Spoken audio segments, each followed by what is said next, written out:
Everybody, we're back. We're back. Good to see all of you. Good to see all of you in the chat. We're going to utilize the soundboard more. Everybody's telling me, you don't use the soundboard enough. Bro, I be yapping. What's up, everybody? Good to see you. Good to see you. As you can already tell from my voice, I'm not feeling too hot, okay? The last 2 days have been brutal. I came down with, I guess, a cold. I don't even know what I have. I don't know if I have a cold. I don't know if it's a virus. It's definitely not like a fever or the flu or anything like that. So we have that squared away. If that was the case, I would have never been doing a show because I'm really bad about being sick. But yeah, I've got, I guess, a head cold. And if you've been watching for some time, this is like my fourth time getting sick in like 4 months or 5 months. I'm not even kidding. So I got to work on the immune system. Something's going on. But I apologize for the forthcoming show that is going to be a bunch of sniffles and my nasally voice. There's really nothing I can do about it. I try to take decongestants. I try to take painkillers. I'm actually high on painkillers right now. That's a joke. I'm not high on painkillers. But I took like 600 milligrams of ibuprofen. So I'm really trying to cope with it. I walked in the treadmill a little bit at the gym. I'm trying to like get myself back up to speed. I really wanted to go live yesterday to discuss Thomas Massie and the developments in Iran and the Mosque shooting and Ben Gvir and the Gaza Flotilla. I wanted to do all of it, but it was just too tough. It was too tough. I was actually contemplating. I was in front of the computer like, you know what, I'm going to stream. And then I was like, maybe I'm not, because it wasn't just the congestion. That I can deal with. It was my head pounding. Like my head was pounding from the congestion. So that's why I didn't go live last night. I apologize. I really wanted to. Like, I actually really wanted to. I was mad that I didn't, but it's all good. We're live now. We'll cover everything. It's going to be maybe a 2-hour stream, give or take. I've only got like 2 hours of yapping before my head starts to explode again, because you know when you're sick, you start talking, and then the congestion just progressively gets worse. So, like, I'm on like a timer. You know what I mean? Like, I'm on like a timer tonight, and probably by the second or third hour, it's going to get really difficult for me to like talk. And I'm not trying to, I'm starting this off really like complaining and crying. I'm fine, but just letting you guys know it's not going to be the longest stream in the world, which my streams are typically not that long, right? Like an hour and a half, 2 hours. But there's a lot to talk about. There's a situation with Thomas Massie. If you've been under a rock, if you're Patrick, I'm actually late to the news, so maybe you guys don't even want to hear about this. I'll cover it quickly. I'm not going to talk about it ad nauseum. And obviously Iran is a little bit more relevant as of right now because of this alleged peace deal that is underway. So we'll talk about that. We'll read this article from Axios and everything. And we've got a couple different articles that I wanted to get into. We'll talk about Ben Gvir. We'll talk about the Flotilla. We will talk about the Mosque shooting. Lots of stuff. I just don't know if I'll have time to really get to everything. Hunter Biden did an interview with Candace Owens today. What the fuck? Who saw that coming? So random. So I was watching the first portion of it. And I'm not going to lie, bro. I couldn't. I'm not trying to be an asshole. Hunter Biden is like not there. Like if you were watching some of the interview, he wasn't there.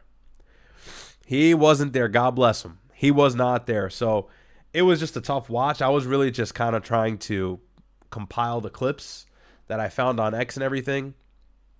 So that's going to have to be the case with that, because I don't know if we can sit through that whole thing or a large portion of it. If you guys want to do it, we can. I don't mind. I'll listen to the chat. But at the same time, I'm a little bit concerned about being copyrighted. So we'll see. We'll see. But yeah, we'll get into everything. But yeah, if you've been under a rock, Thomas Massie lost his primary election. Hey, I'm not going to do the thing again, even though I'm about to do the thing again. What did I say last week? What did I say last week? We were talking to Sneako. We were talking to Sneako, me and my brother. And I was saying, like, I think he might lose. And everybody in the chat was like, oh, he's going to win. He's going to win. He's won 7 straight times, I think it was now. He's been in that position for 7 straight terms, but he lost. And that's because Donald Trump and the Israeli lobby fronted about $20+ million on his head to unseat him. And they were successful. And everybody knew that was going to happen who actually pays attention to politics. Everybody who understands how influential backing a candidate with that much money is. And remember, if I'm not mistaken, the median age in his district, Kentucky's 4th, is 49 years old. So, I mean, most of the people there are boomer idiots anyways. You know, at the bare minimum, on average, somebody's around 50, right? So they're either Gen X or millennial, but, you know, you go up, there's only boomers left. And so if you look at the votes and the way the votes were counted and the age groups and the demographics of the vote, it turned out that nearly 80% of those who voted in favor of Massie were Gen Z. They were 18 to 29, something like that. I believe that's what the stat was. It was 78%, nearly 80%. The other 20% voted for Ed Galrine, who was the opponent who beat Massie and unseated him. So I've been saying the young people are more than awake, but that's not enough. It's going to take more. But we'll talk about all of that stuff. We'll talk about it. We'll talk about it. Someone said get a humidifier. What's a humidifier supposed to do? Anyways, what humidifier? Ask not Riyadh what you can do for you. What Riyadh can do for you. Ask what you can do for Riyadh. So true. Base Kennedy.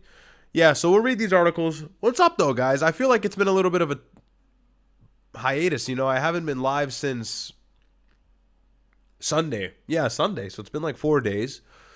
And recently I've been trying to start stream on Wednesdays, at least get started in the middle of the week so I'm not catching up on news like I am today. But I just couldn't yesterday. So I apologize. I'm working on feeling better. I'm doing the painkiller Dayquil protocol. I don't know. I see people in the chat like, take this, take that. Whatever, bro. I honestly, sometimes, like, you know when you're sick and everybody's like, oh, you got to do this. You've got to do this. And it's like, bro, you're just going to suffer for like 3 days. Get over it. Like, there's so many people who cope about being sick. And I know this because I'm always sick. I'm the CEO of being sick. There's so many people who cope about being sick and they go, oh, you've got to get over a pot and put the towel over your head and steam herbs and vegetables and breathe it in and it opens your sinus. It's like, okay, or take a hot shower, nigga. Or take a hot shower, nigga. Go for a walk. So I'm not a fan of like the whole, like everybody's like, yo, you got to do this, you got to do that. Like, yo, you've got to do a handstand for 20 minutes and then massage the back of your neck. Do 5 cartwheels consecutively down your hallway. Walk backwards, count to 20, and then you're going to feel better. And it's like, I think I'll just deal with the cold, actually, for the next 2 days. So it's all cope, bro. It's all cope. I'm the kind of guy, I'm sick, nigga, just run up the painkillers, bro. It works. It works. I feel significantly better now than I did earlier because I'm on 600 milligrams of ibuprofen. So I'm not like against the natural remedies. They work, but you know, sometimes when you're sick, man, you're just cooked. You're going to have to stay bedridden because a lot of people try to do this whole like, oh, you can beat the cold in 2 days, 1 day. It's like, actually, no, that's up to your body. That's not up to you. No matter what you try and put in your body. Niggas get a cold and then they try to eat like 3 oranges. It's like, yo, bro, you were supposed to do that 2 weeks ago. You were supposed to do that a minute ago. So it's cope. It's actually all cope. But yeah, I came down with this on like Tuesday. Tuesday, I was feeling sus. My lymph node was swollen like right here. And I was like, it might be my time. And sometimes it's swollen, but it's not me getting sick. It's just like my body fighting something, but I'm fine. But I woke up Wednesday morning and I was like, yeah, fries in the bag, nigga. And today was arguably worse. Tomorrow I'll still probably be sick. It won't subside until like Saturday. I know how this goes. So it is what it is. See, ibuprofen puts in work. Fade to win. I agree. Literally, it's God bless whoever made it. Sagno Sprite says, thanks for the super chat. When are you doing Discord clip reacts? Hope you feel better soon. So yeah, I have a Discord now. Thank you for reminding me. I have a Discord now if you guys haven't joined. I'm sure Tia put it in the chat, so shout out to our moderators. But in the Discord is a Clips React channel or server channel. I think channel within the server. I'm not familiar with Discord terminology. I'm kind of new to the space, but you guys can upload clips in there and I'll react to them. So I think there's some that are queued up now. We'll take a look at the end of the stream or maybe towards the middle if we have time. But I don't think I'm going to, I'll be honest, I don't know if I'm going to be able to get to everything tonight because like I said earlier, there's just so much that I missed. And so I'm going to have to really pick and choose how much time I give to each and every topic because I know you guys have probably been bored with the whole Thomas Massie situation because I'm 3 days late, damn near. I think the election was on the 20th, which was, or not the 20th, the election was 2 days ago on the 19th, which was Tuesday, right? So I'm late. And I wanted to go live. But I'm late, so I apologize. But yeah, we'll react to some stuff. I got a bunch of clips of Trump. Trump going crazy on Truth Social. I uploaded a video on that, edited by yours truly. Because we do it all at home. But yeah, Ben Shapiro is seething. He was actually celebrating about Thomas Massie losing. Ben Shapiro's not interested in hiding his power level anymore. He just makes it increasingly obvious every day that he's an Israel first American. It's literally an oxymoron, right? Israel first American. So it is what it is. But yeah, so the situation in Iran, brief update. We'll do Iran and then we'll go into Thomas Massie. And then we'll move on from there into either the Ben Gvir situation in Israel, where the detainees were like abused by Ben Gvir and his squad. They were subjugated to this port in Israel. I forget the name of the port, but apparently they're being sent back home now. Many of them French nationals, Italian nationals. So we'll get into that. But let's start with Iran. So the situation in Iran has been the same that it's been for the last God knows how many weeks at this point. It's just Donald Trump threatening that he's going to do something, and then at the same time also making it seem like there's a deal around the corner. And so right now, as I'm talking to you guys, there's been a lot of movement on X in regards to a peace deal possibly being brokered. It seems like two sides have potentially agreed to some set of stipulations, and that's out of a couple news outlets that are somewhat reputable, like Al Arabiya. And Suleiman put this on his X, and so I can read through it really quickly. It reads that the final draft of the reported U.S.-Iran agreement that has been reached and expected to be announced in the coming hours. It reads as follows. Number one, this draft includes an immediate and comprehensive ceasefire on all fronts. It's kind of where we were besides the petty attacks in the Strait of Hormuz. Number two says the parties mutually undertake to refrain from targeting infrastructure. That's big, especially for the United States, since Donald Trump has said repeatedly that he wants to strike their bridges and their power plants as some sort of way to finalize the military damage and maybe open the door up for a boots-on-ground invasion. That's at least where my mind is when he says things like that.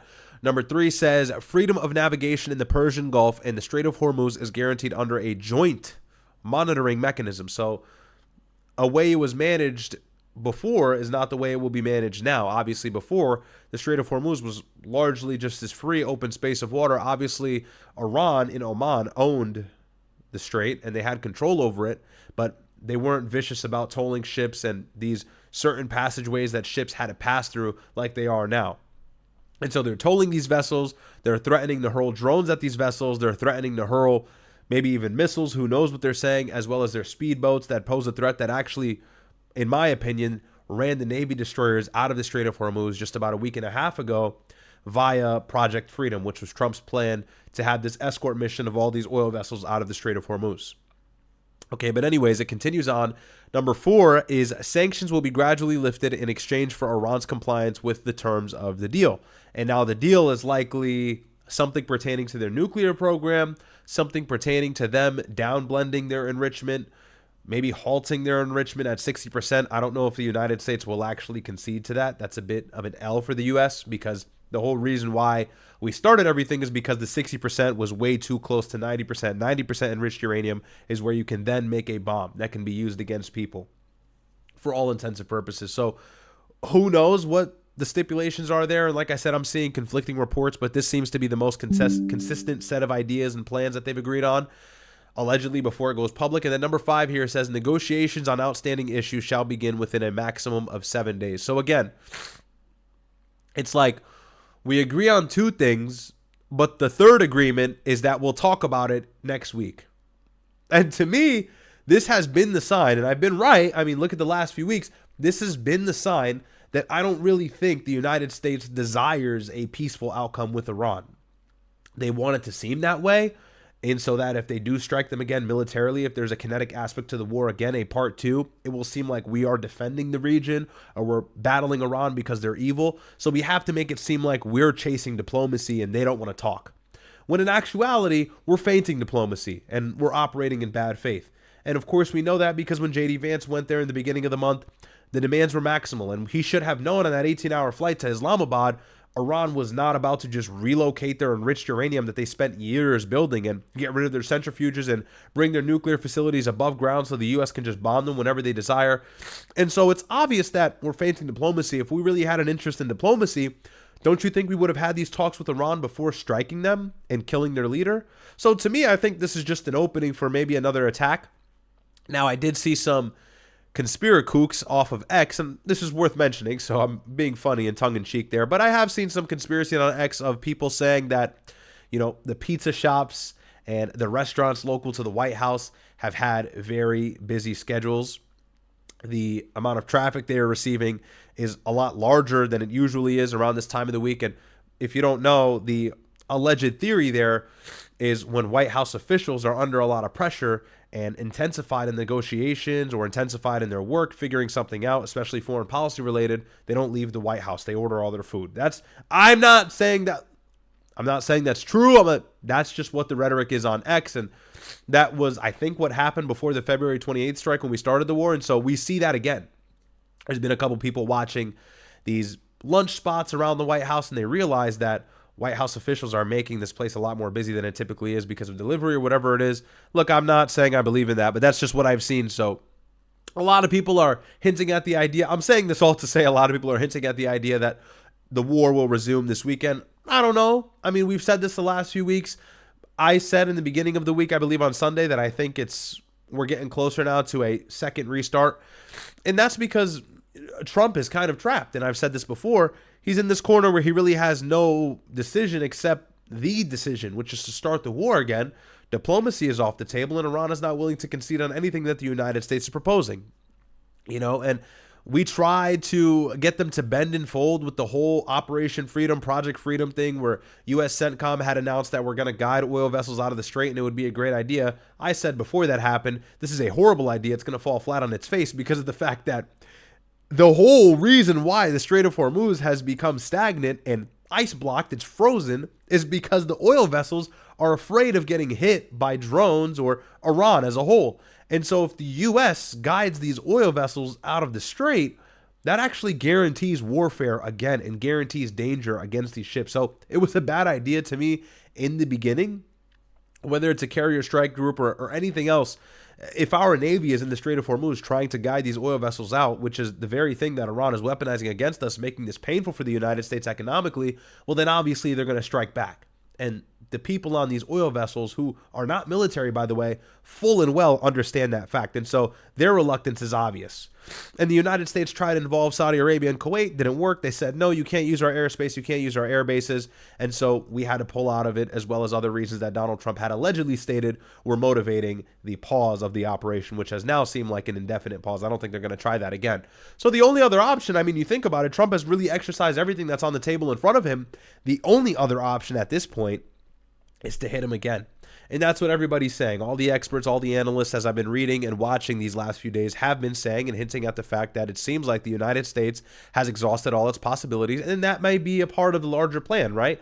Try everything, exhaust all your options. And if that doesn't work, just resume the original plan A, which is kinetic strikes inland Iran, weaken their infrastructure, and weaken them to the point where hopefully they discuss diplomacy in a way where we have the upper hand, where they're fighting uphill. And I think that's the plan. I think that's the only thing that really works for the United States long term, because the only thing we have over Iran is a stronger military. We have more bombs. We have more jets. We have more sophisticated military. And so the only way to really beat them at this point is not going to be diplomatically, because they've smoked us diplomatically. They got the president in the White House saying their leadership is fractured. I don't know who I'm talking to. But at the same time, their president is still sat, Masoud Pezeshkian. They still have their foreign minister of affairs. They still have their parliament speaker. And they still have their now supreme leader, the successor of the former one, Mujtaba Khamenei. So Mujtaba Khamenei is the son of the one who was killed, which is Ali Khamenei. And that was the Ayatollah. Now they have the new Ayatollah. And the son who has succeeded his martyred father is far more extreme than him. And so that's why you've been seeing Iran really stiff-leg these diplomatic demands from the United States and say, we're not talking to you unless you give us some sort of reasonable set of plans in regards to a permanent ceasefire or even a long-term peace deal. And that's what he's done. And that's what these foreign ministers and parliament speakers are doing when they meet up with the United States or when they meet up with Pakistan. They're probably calling him on the phone, asking if what they're going to agree to is okay. And this is a guy who's lost his father to the United States and Israel in joint strikes. I don't think he's going to be super lenient, you know? And if you put yourself in his shoes, I don't think you would either. So, you know, it's all just such a disaster. And what have we said? What have we said since the very inception of this war? Since the United States was making it obvious they were about to strike for the last few months prior to February, it was that this would be catastrophic. It would be a regional conflict, and everybody in the world would pay for it because Iran has the ability to block off vital waterways that are critical for oil supply and LNG and everything else. And that's exactly what they have done. And the regional aspect has been so much more true than anything else because Donald Trump is reluctant in striking Iran, not because he's worried about them or he cares about them. I mean, this is the same guy who said he's going to send them back to the Stone Age. I don't think he's worried about the people in Iran. I don't think he cares about the civilians, despite what he says. We all know that's bullshit. I think the real reason, and everybody obviously knows this, the real reason he won't strike Iran is because Saudi Arabia, Qatar, and all these other Gulf nations are on the back end of those strikes. They are going to receive the revenge from Iran. They are on the retaliatory end of the U.S. strikes. And so for Donald Trump, he has to really be careful and calculated about how he goes about the next few weeks. And if a kinetic war starts back up, which is kind of his only other option besides ending the war and losing effectively, well then it's going to result in these Gulf countries getting hit again and again and again. And that's what happened during the first 30 or 40 days of the war, and that's what's going to happen if it restarts. Because Iran, by the way, CNN and New York Times have now put up on this, and every other person in the IC, the intelligence community, has confirmed that Iran's stockpile of missiles is back to where it was prior to the war and potentially even stronger. And Iranian officials themselves have recognized that and confirmed it's not a 75-cent replenishment, it's a 120% replenishment. And at this point, their motivation to lie is very skim. There's no point for them to lie anymore. They're the ones defending themselves. And we know this because they have underground cities where they do this stuff. They build all these missiles, these ballistic missiles, some of them being hypersonic that can reach Israel or other Gulf nations in a matter of minutes. Yeah, minutes. And they also have thousands of drones. And these drones are cheap to make. They're devastating to infrastructure. They're horrifying. And they can use them at their will whenever they decide without much, if at all, any repercussion, because even if the drones don't make it to their targeted destination, they can do it 4 or 5 times more over because of how cheap it is to deploy these drones. And drones have now taken over the world. Drone warfare is the new MO. You know, obviously in Ukraine has utilized very sophisticated drones supplied by the United States and maybe other countries to attack Russia, and Russia has done the same thing back. And so that war has turned into drone warfare as well. And it's the same thing with the whole situation in the Gulf. And even as we're in the midst of the ceasefire, Kuwait is still getting drones in the morning that they're shooting down every once in a while. Saudi Arabia is seeing drones in their airspace every once in a while, east of Riyadh, so really in these provinces that don't have much population. But regardless, it's still important. It's still a huge national security threat. There's a drone in your airspace. And so that's the real concern. Iran has a large stockpile of these problematic drones that are pestering. It's very difficult to get rid of these. So who's to say Donald Trump starts the war again? I mean, it's really not far-fetched to say this second round may be way worse for the Gulf.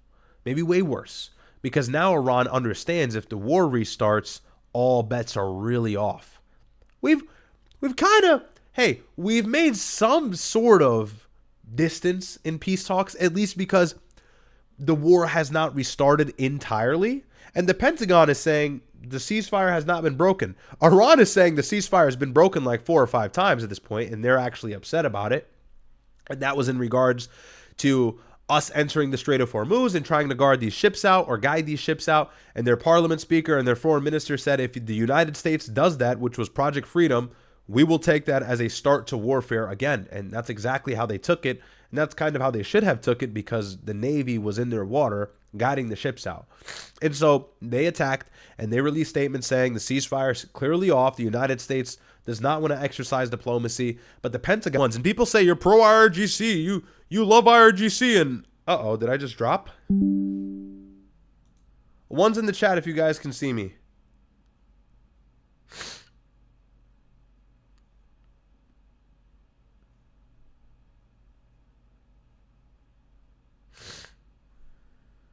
Can you guys see me and hear me? One's in the chat. Did I drop it all? I'm back. All right. All right. Thank you. Thank you. I see I'm back now. I lagged out. My OBS crashed. For about 10 seconds. Great. Nice. Am I all good on audio? Audio delayed. 1, 2, 3 testing. Are we good?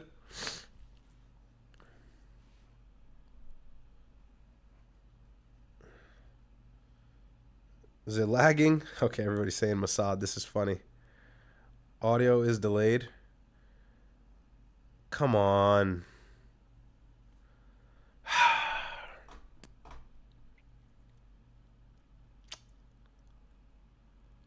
Still short delay. Do this, shut it down. Do this, shut it down.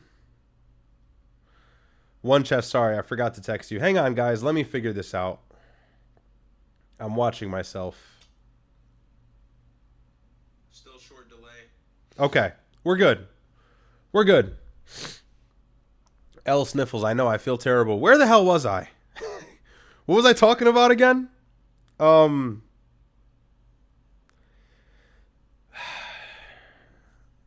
OBS is like, OBS, get your shit together.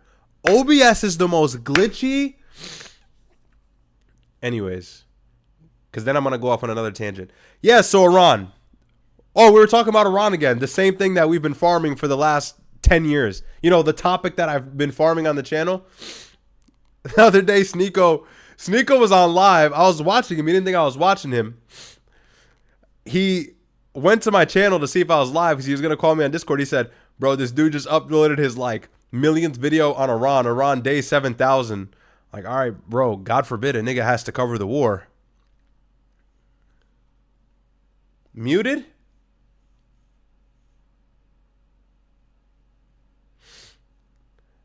Someone says you're not muted? Yo, am I good or not? Someone said Goyim Tube. Am I good or not, people? Are you trolling? Muted?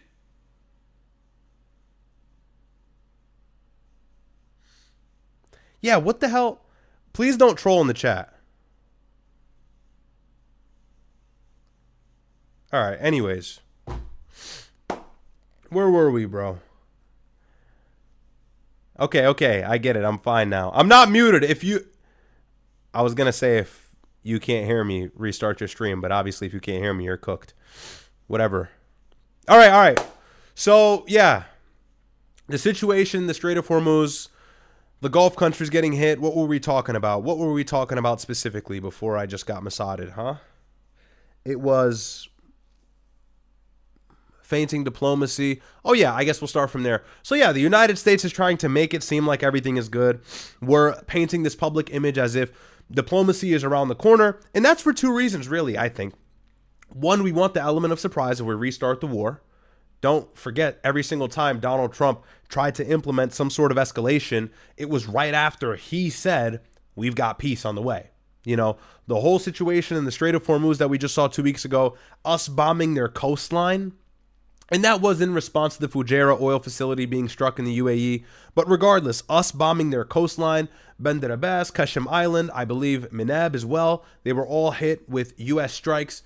That was, of course, in response to the oil facility, but that was us attempting to try and up some sort of escalation. And that's why we launched Operation Freedom in the first place. We were banking that Iran would do something crazy, so we had valid grounds to start the war back up again. That's what everybody said. That's what we all knew. And so, yeah, the United States is trying to make it seem like it's this great escalation of peace talks, and it seems like war is not back on the table for that reason that I just stated. And then secondly, they obviously want to keep global oil at an all-time low, or at least lower than it has been. Gas has been through the roof. Energy is expensive. Asia and Europe are in an energy shortage at this point, and the United States has been suffering from a goods and oil perspective. Everything is super expensive, as I'm sure you all know who are watching this stream now. And so Donald Trump says, don't worry, the gas is going to go back down, but it's not. And that's what he has to tell you guys. And that's what he has to do to stabilize the stock market and NASDAQ and S&P. He's got to keep Wall Street on their toes, but he's got to keep them thinking that everything is just fine. And he's got to milk that until the point where he starts the war. And when he starts the war and it gets kinetic again, he's got to be fast. He's got to be in and out, because the longer we're in this attritional war, the longer we're in this asymmetric warfare, this asymmetric conflict, the more gas will continue to go up from price shock, from people reacting to the news and the stock market and futures and everything like that, as well as just the oil supply in general to Asia and Europe. It's definitely going to halt even harder than it already has. And so that's why the United States really has to play it up like we've got some sort of, deal coming and we've got the leg up, we've got control of the situation, but we really don't. And so now it's just this disastrous conflict that seems to have no end. I mean, remember, everybody said this would be a few days and don't worry, even though it was 2 weeks. Remember at the 2-week mark, everybody was like, it won't be longer than a month. And then at the month mark, everybody was like, it won't be longer than the next month. And we're in May. We are in May. It's almost 3 full months of warfare. Hello? This started on 2/28. February 28th, we are now in May. We're 7 days away from the official 3-month mark of this war, 90 days approximately. And no one ever saw that coming except the people who were saying the same thing that I was saying. And so another 3 months is what? I mean, another 3 months, the United States and people here have already gotten used to expensive gas. Trump's approval ratings are approaching a record low of any U.S. president who's been sitting. And we all know, even though Trump has had success now with some districts and sponsoring these guys and endorsing them, when it comes to November, he's going to have a very hard time defending himself and making it easy for people to vote for him, because he started a war in Iran that he's not able to put a cap on. And for Iran, this is beneficial. I mean, think about it. If you're Iran, you keep Trump in the war, you don't give him any peace deal, you survive until November, or even right around November at the start of the fall, really like August, September, well then, it's political unaliving for Donald Trump, because he won't have anything to say as credit to himself or his own campaign if he's still fighting this difficult war that has flared up our economy here in the United States. What's he going to say? What's he going to bank on? What's going to happen to those congressional seats? All 435, well, not 435, that's a drag, but a lot of seats in the House are going to flip. And then Trump won't be able to flex his executive power like he once was able to. His bills won't get passed. His legislation won't fall through. Democrats are going to smell blood, and they're going to make sure he can't effectuate any of his goals from November 2026 onwards. And that's if he's not indicted and impeached. There's valid grounds. Donald Trump, and I really have to say this before I get into this. Donald Trump is arguably one of the most corrupt presidents I think we've ever seen.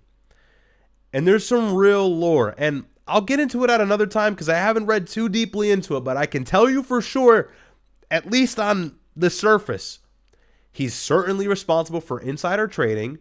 He's been doing some weird, sneaky stuff with his whole entire administration, the whole poly market thing, the whole military general, banking on the Venezuelan regime change. Yeah. You don't think that Democrats are taking notes? Donald Trump invests $500,000 into Apple, and then like 6 or 7 days later, he comes out and says, I love Apple iPhone. And I guess that's a loophole. I don't think that's illegal in any sort of technicality, but rest assured, please believe, if Democrats get some sort of semblance, if they get some sort of presence in Congress, a large one where they can oppose the president and create legislation and make his life hell, they will do it. And Trump is giving them all the ammo. The wartime resolution, Donald Trump dragging this war on longer than 60 days without congressional approval, all of this stuff, they're going to bring it back and smack him in the face with it. All of it. The Epstein files, the ICE raids, everything. They're going to, even the things that were legal, like the ICE raids were legal. That's his executive right. That's his executive power. That's the federal government. That's ICE. He can do that. They're still going to figure something out. And if they don't indict and impeach him, they are going to make the next 2 years of his presidency hell. And so for Iran, they know this. They understand this. What's to say we just drag this on and make Trump suffer the punishment of starting this war, let him reap the consequences of it, and then maybe he's impeached, and then maybe we get a U.S. president that we can actually do diplomacy with. You know what I mean? Because that's favorable. What's going to be the talking point at the debate stage for the presidential election in 2027 and 2028? I'll tell you what it's going to be. At least one of the main facets of it will be Trump started a war in Iran. I'm trying to take this away from, or I'm trying to really calm these situations in the Middle East. And if there's a peace deal that's somehow brokered, if JD Vance is running, he's going to say, well, I was behind everything and I worked out most of the stipulations and I traveled to Islamabad, Pakistan. As you know, the way JD Vance talks like an idiot, I don't think he's well-spoken whatsoever, especially for a politician. I think Marco Rubio is actually way more well-spoken than him. I hate both of them. I'm just giving credit where it's due. I'm telling you the facts. But I think the large or the hottest topic in 2028 on the debate stage is going to be the conflict in Iran. And the Iranians know it's going to be a favorable position to go against war in Iran, to not be for a war in Iran. So for them, they've got to bank on the next guy taking office early. So for everything that matters, dragging this on into November may actually be worth it for the IRGC. And so maybe that's why, or that's part of the reason why they don't want to broker a peace deal right away. They want to stretch it out. They want to bring this conflict as close to November as they possibly can. Remember, even if this conflict ends right now as I'm speaking to you, it's still going to take a long time for stock markets to calm down. It's still going to take a long time for the oil to get to where it needs to be in order for the economy to flare back down from where it was, or flare back down to where it was, rather. Sorry. So, Pentagon or intelligence had said it's going to take 6 months, 8 months to clear out these mines in the Strait of Hormuz that Iran planted for these oil vessels if they dare cross. 6 months of clearing out mines, which means the strait will still either be largely frozen or severely congested. And so oil is going to travel far slower than it ever has. It's going to take a long time to make its way to Europe and Asia, and these countries are already facing a crisis.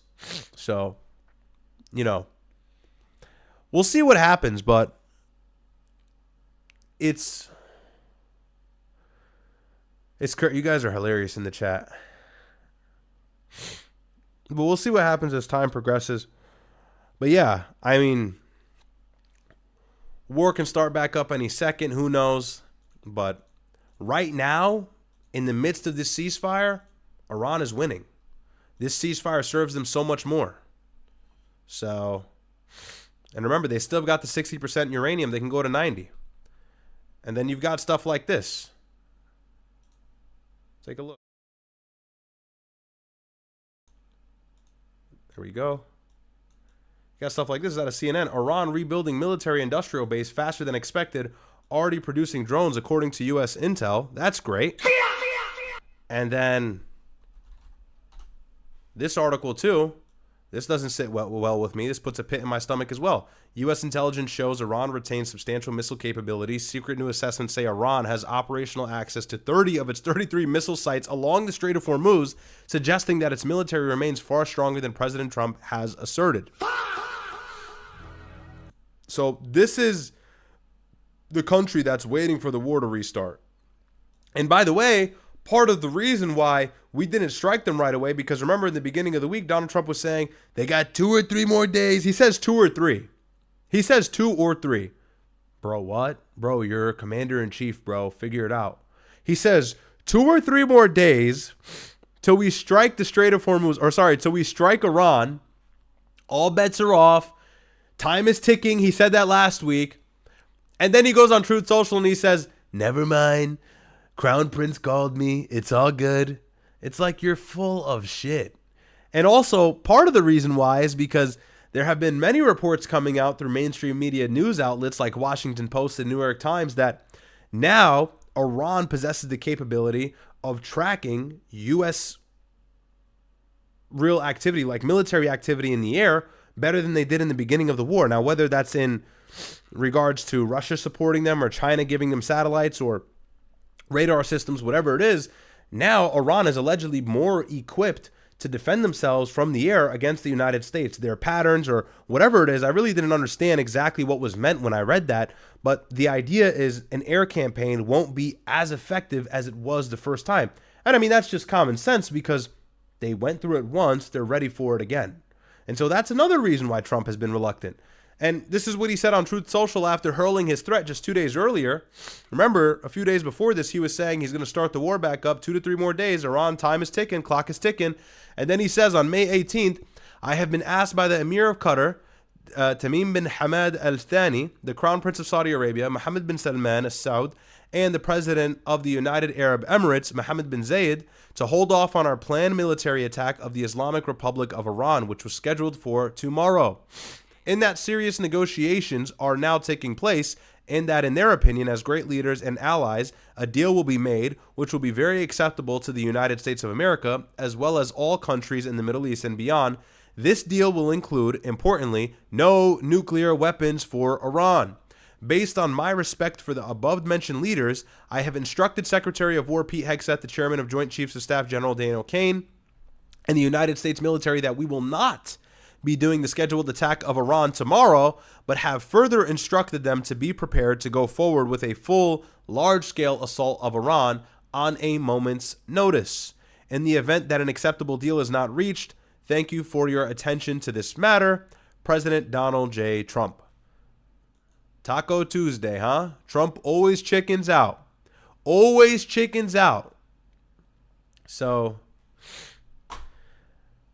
it is what it is. Someone said, I haven't got my Trump gold basketball shoes. Bro, what is with the gold phone? I saw that on Twitter, and I was like, yo, if you bought this phone, I'm glad you didn't get it. W Trump. Don't send those phones to anybody. Why would you buy a Trump phone? What is wrong with you? You're an idiot. Like, you've got to be an absolute idiot. So, anyways, I have chats. I'm sorry. Arturo Production says, reach out to Nick and secure the alliance with Myron, Nick Fuentes. They're cool. My brother and Nick are cool. I had more before that. Hazardez says, hope you're feeling better today. W Stream. Thank you, man. I appreciate it. Definitely not feeling better, but we'll get there. We'll get there. God bless. OSS Small, shout out to you. Appreciate you, bro. Always showing love. Welcome to the community. God bless. Sagno Sprite, I read that. We'll do the clips react, hopefully. If not, definitely tomorrow.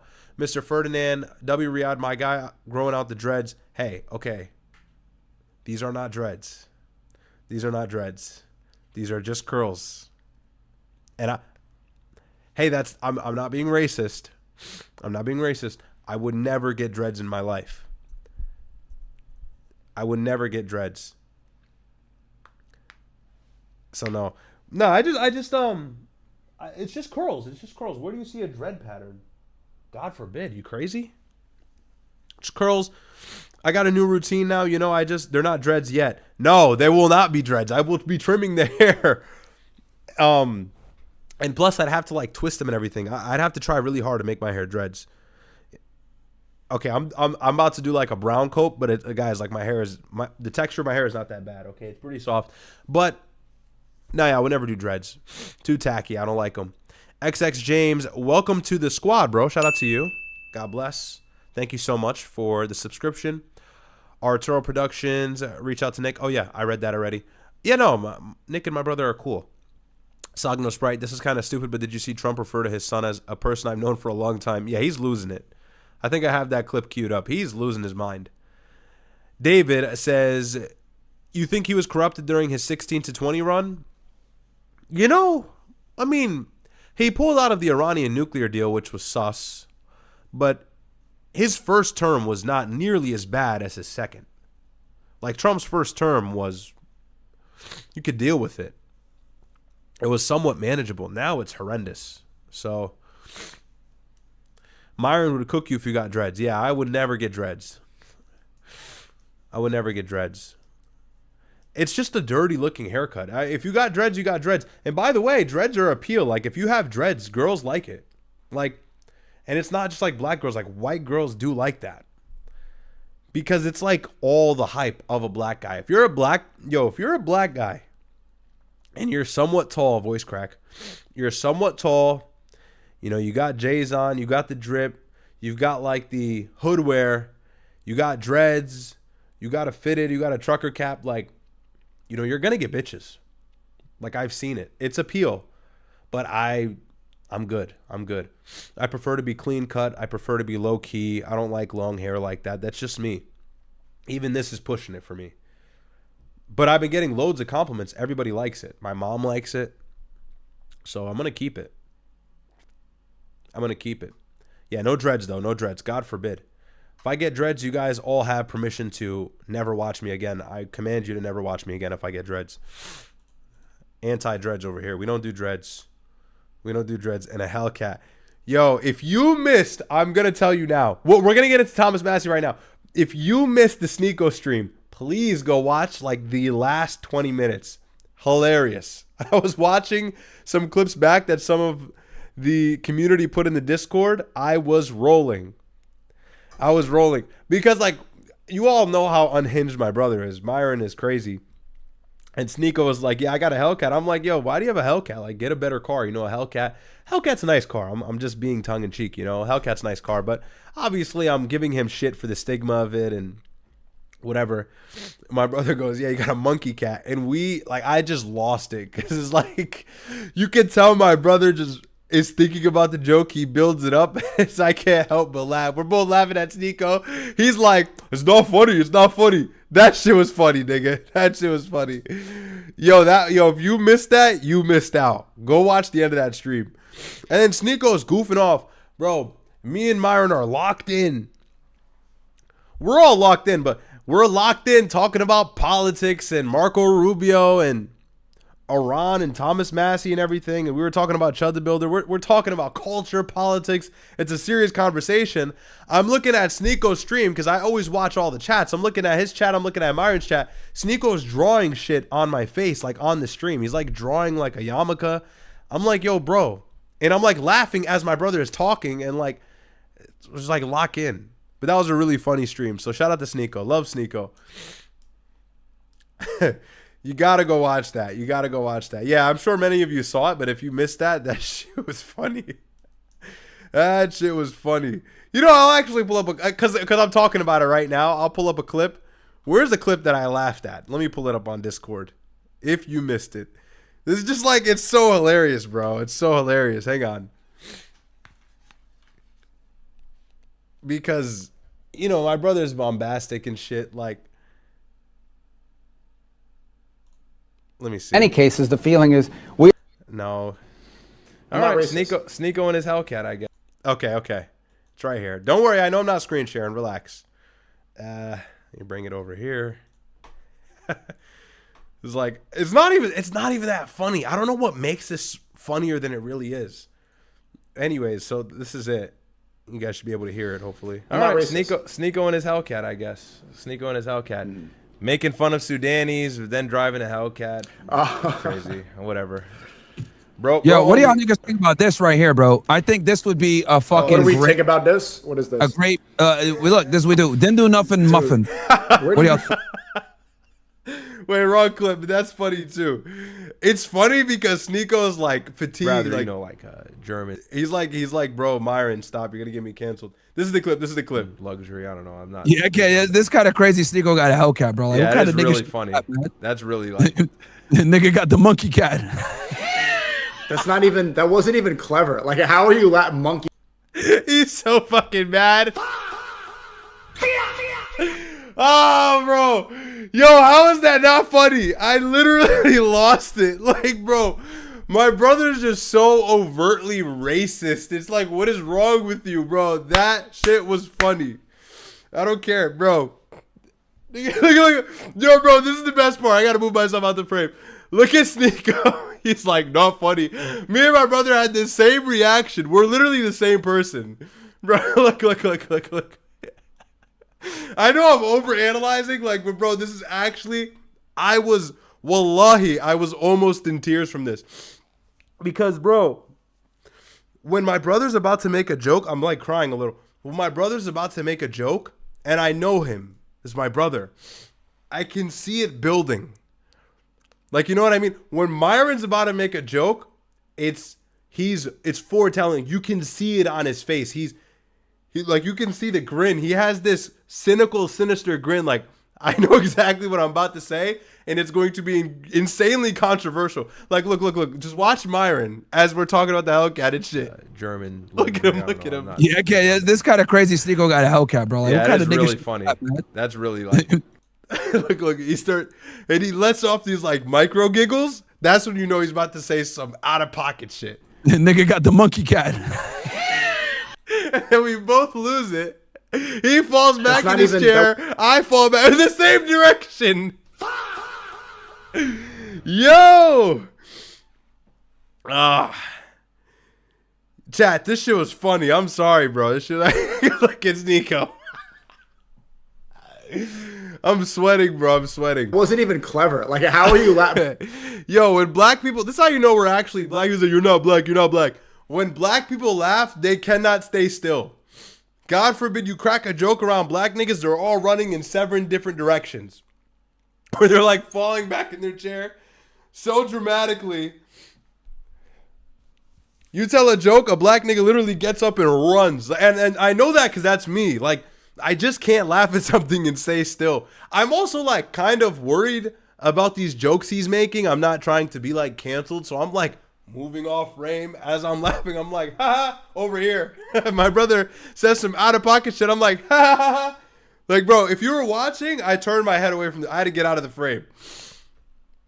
Oh my God. No, I didn't do the other clips. I just brought this up because I was talking about it. I had to show everybody. Yeah.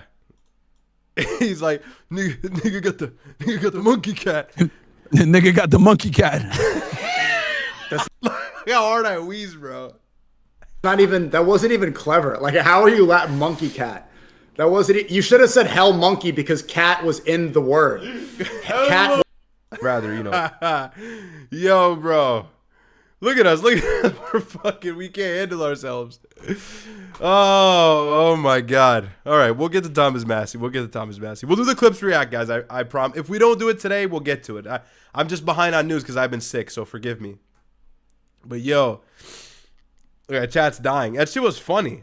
Sneako said, that's not even clever, bro. That was actually funny. Like, it's funny because Myron said it, and it's just funny because, bro, he's always so unhinged. So that was good. That was good. Love Sneako though. I really fuck with Sneako, but that was, oh man. All right. Anyways, back to the news. Back to the important stuff. You gotta take a break. You gotta laugh sometimes. So anyways, again, if you've been, I got a couple chats. Hang on. That was good though. Funny stuff.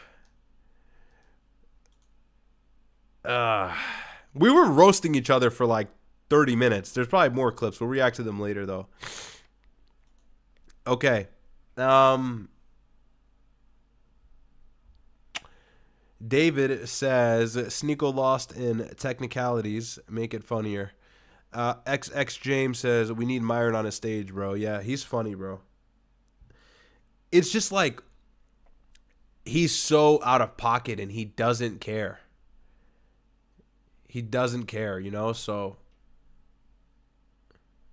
it is what it is. But let's pull up this Thomas Massie speech. So again, if you haven't been around, Thomas Massie is a guy who is a Republican, albeit not the most far-right Republican, but he represents Kentucky's 4th Congressional District. And so in him voting in Congress, he has a seat within the Congress, within the House.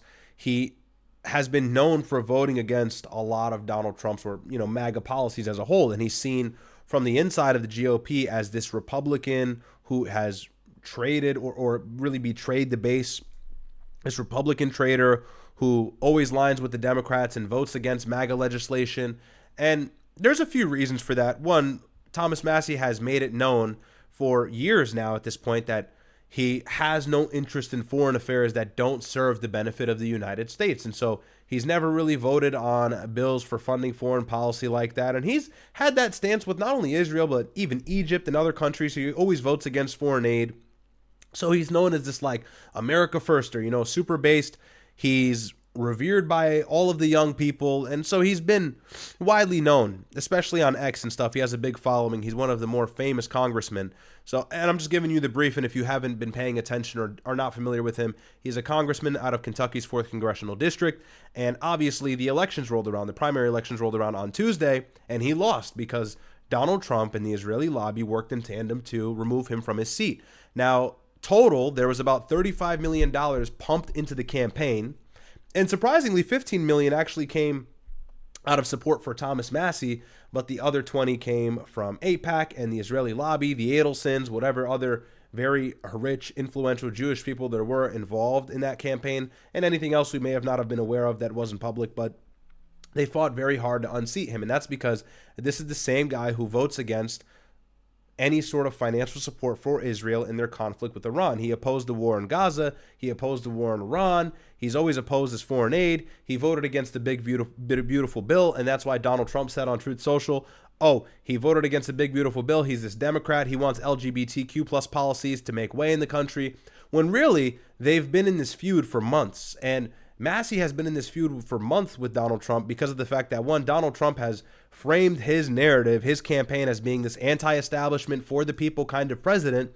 But everything he's done, especially in the second term, has been everything but that exactly. It's been him starting wars for other countries, cutting the corporate tax rate, getting rid of health care, really making everything difficult for the United States and pulling way more money out of our pockets than he had ever initially led on to do, as well as the fact that now he started a war in Iran that has led to increased gas prices, increased prices of goods, and everything else. So Donald Trump has effectively become this America last kind of guy. And we know this, right? Donald Trump has been synonymous with the Israel first movement. That's why Ben Shapiro and Mark Levin and Laura Loomer and all these others have paraded Trump and stuck by him loyally, despite the grievances that they may have had with him prior, because this second term has him being completely subservient to Israel. He's done nothing except do everything that they ask of him, and he's Benjamin Netanyahu's right-hand man in literally every single piece of legislation that he has passed in, honestly, the last year since he started. So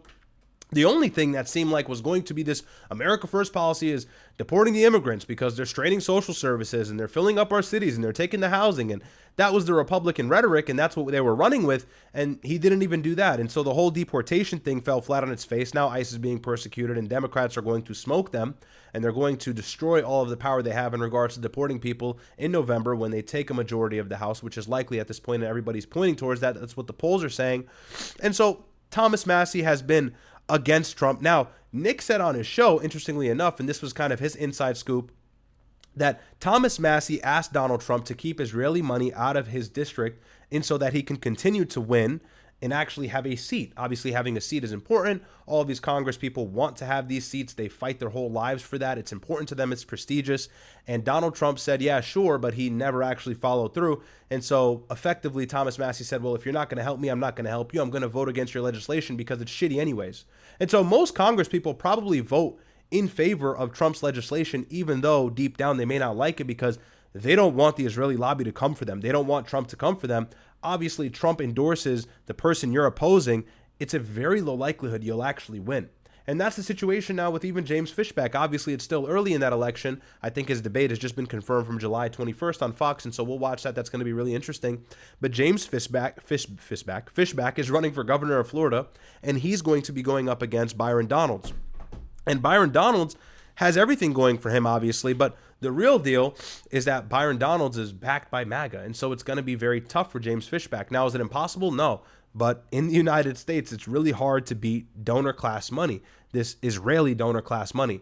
And so we'll see what happens there, but that's kind of been the running memo. And I think Donald Trump just had a clean sweep across the country with all of the districts that he's been behind and funding those candidates to pretty much weed out or eradicate any opposition in regards to the GOP or Israel. And Donald Trump has been synonymous with the Israeli lobby in terms of their interests. And if he wasn't, he would have never started the war in Iran. And we'll get back to that in a moment. So hang on to that thought. But we'll watch some of this speech from Thomas Massie after he had lost. But take a look at this. This is something I wanted to share with you guys as well. This is here from AF Post. It reads, voters 65 and over were the only age demographic in Kentucky's 4th Congressional District primary to favor Ed Gowrine over Thomas Massie, but their support ultimately swung the race for Gowrine. And here you can look at the age breakdown. And the biggest thing, and I tweeted this, I said Gen Z is alive, 18 to 29, nearly 80% voted in favor of Thomas Massie. And so it's very obvious where the ideologies shift and where they lie, dependent on age groups and demographics like that, which is very telling for the future of the United States. And look, I'll say the thing that everybody else has been saying, this is still a W, because although it's an L for an America First, or somebody who's been a patriot and been the face of American people, parading our interests and carrying the torch, I said on Twitter, the whole world watched this primary, and I'll screen share with you. But I said, the whole world watched this primary and how much money was fronted against the congressman who did not entertain shitty foreign policy that dragged the U.S. into trouble. And that's, of course, overseas in the Middle East. I continue on to say this AIPAC win is the catalyst that will continue to awaken the masses. Thomas Massie is and will always be a patriot. And this is the most important thing that we can take away. Short term, of course, it's an L. Ben Shapiro and everybody else is happy. Mark Levin, they're all jumping up and down, happy about it. But ultimately, this is sending a very large message that if you oppose Israel, you're cooked. And everybody thinks, oh, if you oppose Donald Trump, you're cooked. But you've got to remember they're the same thing at this point. MAGA is Israel. Israel is MAGA. It's the same thing. Donald Trump has done nothing except do everything that Benjamin Netanyahu had been begging the last 5 U.S. presidents to do in only a short term that he's been in office for. It's been about a year now, and all Donald Trump has done is reverse policies that have made the situation in the Middle East far worse than it ever would have been had he been intelligent in exercising diplomacy with a lot of these Israeli adversaries, like pulling out of the Iranian nuclear deal in his first term, which was the setup for him to come back in 24 and ultimately start a war with Iran, which is why a lot of people, actually not a lot of people, a few people, Nick being one of the main, predicted that a war in Iran would start because Donald Trump is doing everything to weaken Iran. He doesn't want to do diplomacy with them. He's operating in bad faith. And so it had become increasingly obvious over the course of time that Donald Trump's second term is going to be one that serves the interests of Israel and no one else. And that's exactly what it's been the whole time. And on the other side, he's saying, well, we're going to build a big ballroom. Don't worry about it. It's like, what does a ballroom have to do with anything? So this is a clip of Thomas Massie actually answering some questions. It just gives you a little bit of context as to what's going on with his situation against the GOP. I'm sure you all saw this. This is viral, but I'm just assuming a lot of people are not privy to the situation. In the last 2 weeks, you repeated AOC's talking points on Venezuela, and Jasmine Crockett has retweeted you. When will you change your party affiliation to Democrat? I thought you knew. I vote with Republicans 91% of the time. And the 9% I don't, they're taken up for pedophiles, starting another war, or bankrupting our country. So, Congressman, in the last... So, again, and it sends the idea, him and Trump probably had this ongoing feud, who knows why. But like I said, I think the hint that Nick gave made a lot of sense and pieced together a lot of the reason as to why he voted against MAGA legislation the entire time. And so he had this speech, this victory speech. Or symbolic victory speech, right? Because he's this truth martyr in a way. But we'll watch some of it. I don't want to watch all of it because I think it's nearly 20 minutes long. But we can watch a little bit of it. We'll watch the clips first. And obviously Ted Cruz had his reaction. So we got to get a look at that. Right. If you vote no 100% of the time, that's a problem. If you vote with the Democrats almost 100% of the time, that's a problem. You know, we've got exceptionally slim majorities in the House and Senate. I will say in the past year, with President Trump in the White House, with a Republican Senate, with a Republican House, we have accomplished more in the past year than in any year since you and I have been alive. And I have no time for people that just say, no, I don't want to do anything. The stakes are too high. We're not screwing around. This is not a game. If you want to just criticize everything, go write an op-ed online. Go write a blog online. But if you're going to take a congressional seat, if you're going to have a vote, particularly if we had a 250 vote majority in the House, fine, you could vote no, it doesn't matter. But with the excruciatingly narrow vote, we can't mess around with this. We've got to deliver real results. And the message that I had to my colleagues over and over again, the message, look, I've spent a decade as President Trump's strongest ally in the Senate. Yeah, that's not a good sign. And I'm focused on working with the president to deliver real results. And if you're not focused on that, that's a real problem. AKA, if you don't cuck for the president's terrible foreign policy, you will be unseated by Israeli money. That's what he meant to say. And he knows that. Despite him being a nasty, pretty much Zionist, he knows that. And they all know that. They all know that. So, here, let's see some of this speech.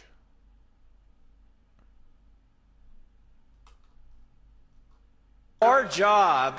And I guess he flirted with the idea of a presidential run at the end of it. Everybody was talking about that. I don't know if he's really serious. But Thomas Massie just wrapped up his concession speech, hinting at a possible 2028 presidential run. Massie says, what was God's purpose? What was he showing us tonight? We're just getting started. The crowd started screaming 28, 28, obviously in reference to the 2028 presidential election. And Massie says, well, you've made a compelling argument. Back, have me a medical margarita. I'll hang out and party with you all. You know I don't drink recreationally. I have medical margaritas. I even have a medical margarita card. But what happened today, what happened tonight was God's will. And we have to figure out what was the purpose of having the biggest fight ever. Biggest fight ever. Why did it converge on one of 435 congressional seats right here in Kentucky? What was God's purpose? What is he showing us tonight? We're just getting started. I like that.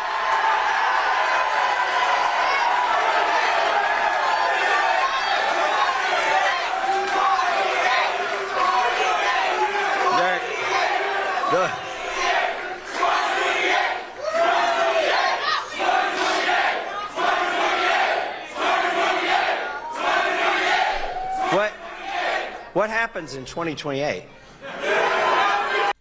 He's acting dumb. You want me to run for Congress again? I don't know what you're talking about.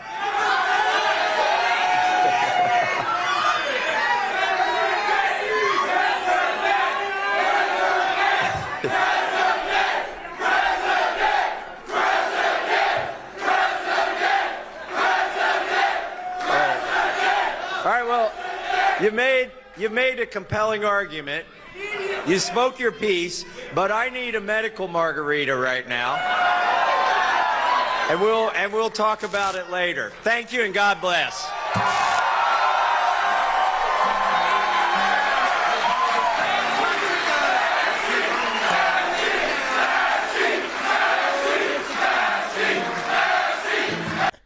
And of course, what happened in the days leading up to the primary election on Tuesday? Well, Mark Levin had a tweet that he had to announce. Take a look at this. I mean, you just can't make this stuff up, bro. How could you not see through to this? Mark Levin goes, I had Ed Galrine, which was the guy who beat Thomas Massie, on my radio show last evening. He's running against Massie. He's a superb patriot, and he'd be a great congressman. I endorsed him then and endorse him now. The election is Tuesday. Turnout is key. Make sure to vote. It's like, brother, there's no explanation needed anymore, like at all, as to what's happening in the United States. Do you really need somebody to break this all down to a molecular level? Like, just open your eyes. Marjorie Greene had some words about it. This was on the 17th, so I think right beforehand. Like I said, I'm late, so I apologize for any of this being redundant.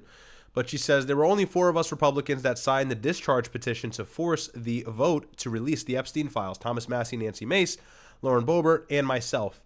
Trump has come after us one by one ever since then. The president told Speaker Johnson not to allow the vote to happen, but we courageously went against the president and refused to budge and overrode the speaker to force the vote on record. And they're talking about the vote to release the Epstein files. Obviously, Donald Trump wanted the Speaker of the House to block that, because if that actually took surface and actually came up on the desks of all of these congressional members, well, they have no choice but to vote for it. Otherwise, they would look crazy. Anyways, this continues on to go. It was only when all members of Congress had to vote on record did Republicans finally find their intestinal fortitude to do the right thing and vote yes to release the files. Until then, they were absurdly obedient to the president, who was doing everything in his reign of terror to hold them back. Even now, all the files are still not released, and the Epstein class remains protected. Well, not really. I mean, many of them have been exposed. Wars are being waged. I guess in terms of prosecution, yeah, that's totally right. Wars are being waged, the markets are being manipulated, and the average American is being driven further into ruin while the Epstein class reigns and has yet to face any accountability. I will never regret signing that discharge petition, refusing to back down, and resigning, as I want nothing to do with a president and a party that bows to the Epstein class. And so we see two sides here, right? And it just keeps going. It keeps going. I think I have some more statements here from the president himself. This is what President Trump was saying before everything even took off. I think this was on the 17th or the 18th. Tomorrow, I'm in the Oval Office, and we're in a fight against the worst congressman in the history of our country. His name is Thomas Massie. He's from Kentucky. I hope you're going to put him out of business tomorrow. He is so bad. Got an election coming up. He's running against a great guy, a great patriot. Ed. And guys, you got to realize, obviously all of us see this and go, oh, okay, the guy doesn't bow for Israel, so he got unseated. Yeah. But to the average 50, 60-year-old who doesn't know any of this, you see this video of the president, by the way, in which they think he started a favorable war, in which they think he's actually winning the war because they watch Fox News, they consume all the propaganda. They're going to go, oh my God, this is huge. And anybody in Kentucky who's 49 or older, 49 being the median age in Kentucky's 4th congressional district, is going to see this video, who's not privy, not on X, not actually aware of the situation, not actually aware of how the world works, how Israel has hijacked our lobby, or the Israeli lobby has hijacked our government, our Congress. Well, they'll see this and go, oh, well, I got to get out and vote. So this stuff does matter. You know, this stuff does have an effect. Fantastic. But forget that. Massey's the worst congressman in the history of our country, always voting against Republicans and good values. So, and he can also skew the matter, because we know what it really is. Massey's voting against Trump because him and Trump are fighting. Trump's policy is terrible. Trump's policy is not anti-establishment. Trump's top policy is not for the people. Massie has the ability to discern that in reading a lot of this legislation. But you know, for Donald Trump, all he has to say is, well, this guy's kept voting against me. He's not a real Republican. He's pretty much a Democrat. You know, he wins the people's favor. And so everybody goes out and votes due to what Donald Trump says. And that matters. People try to underestimate that, but that does, you know, kind of make a difference. And here's his comments about Tel Aviv. I'm sure all of you saw this, but just for anybody who needs to catch up on the situation. I would have come out sooner, but I had to call my opponent. Whoa, Chief Taro, thank you so much for the 20 gifted. Thank you so much, man. I appreciate that. Chief Taro, W's in the chat for Chief Taro. Always showing love. God bless, bro. Thank you so much. If you just got a membership, tell him thank you. Thank you so much, Chief Taro. Appreciate the love, man. Always, always, always supporting the show. You help the train keep moving, man. Thank you so much. And I suppose I'll just read Super Chats very briefly before we get back to this. I have some, so I don't like to let these pile up. If you have a question, just chat it in, please. Let's see. We need a Myron on stage. We read that. Hazardous said, like the video, El Hellcat, LMAO. Yeah, facts. I don't like American cars.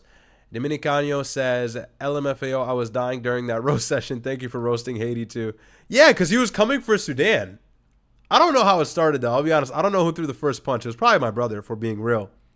He was like, Sudan. But Sneako's just joking. Wallah, he's joking. So he's so worried about like being canceled and stuff. Like, wallah, he's joking. Yeah, we had to come for 80. So we were doing the IQ thing. I'm not going to lie, it was brutal. Sudan's IQ was like 75. All right, it's really bad. It's really bad. He looked at the Sudanese IQ, it was like 75 to 85. I was like, all right, that's really bad. I was doing a Reddit deep dive. Wait, I was doing a Reddit deep dive once, and I saw another study. I'll find the link that said the average IQ in Khartoum, so the capital of Sudan, northern Sudan, obviously, and anything north of that, was somewhere around 101. I saw that on Reddit. I saw it on Reddit. I know it's Cope. But yeah, he looked up the average IQ of Sudan. It was like 85, 75. It was bad. And then we was like, yo, look up the IQ of Haiti, nigga. That shit was 65. Yo, that's clinical, like, retard. Like, you're actually a retard. Not even kidding. Like, anything 70 or lower, I think, is like, you're mentally disabled. You're a literally clinical retard. So, yeah, that backfired on him. But nah, we love Haiti. We love Haiti. It's all jokes. Aaron Angus, if you keep the fro, I'm calling ice on you. Aaron Angus, I'm trolling. Welcome back. Hope you're better. Thank you so much, my friend. Good joke. Good joke. Cryptic says, Tucker in his monologue intimated that the race they may have... He said intimated that the race they may have been stolen. Oh, that the race may have been stolen, not just bought by the Israeli lobby. Thoughts? Nah, I think it was bought, man. Money matters when it comes to these primaries. I mean, maybe. I don't know if it was stolen. I just think that, You know, when the president of the United States and $20 million comes together to smear your name, make up lies about you, there's a good chance you'll be unseated. That's never happened to him in his 7 terms until now. So that's just the way the power structure works in the United States. That money matters a lot. But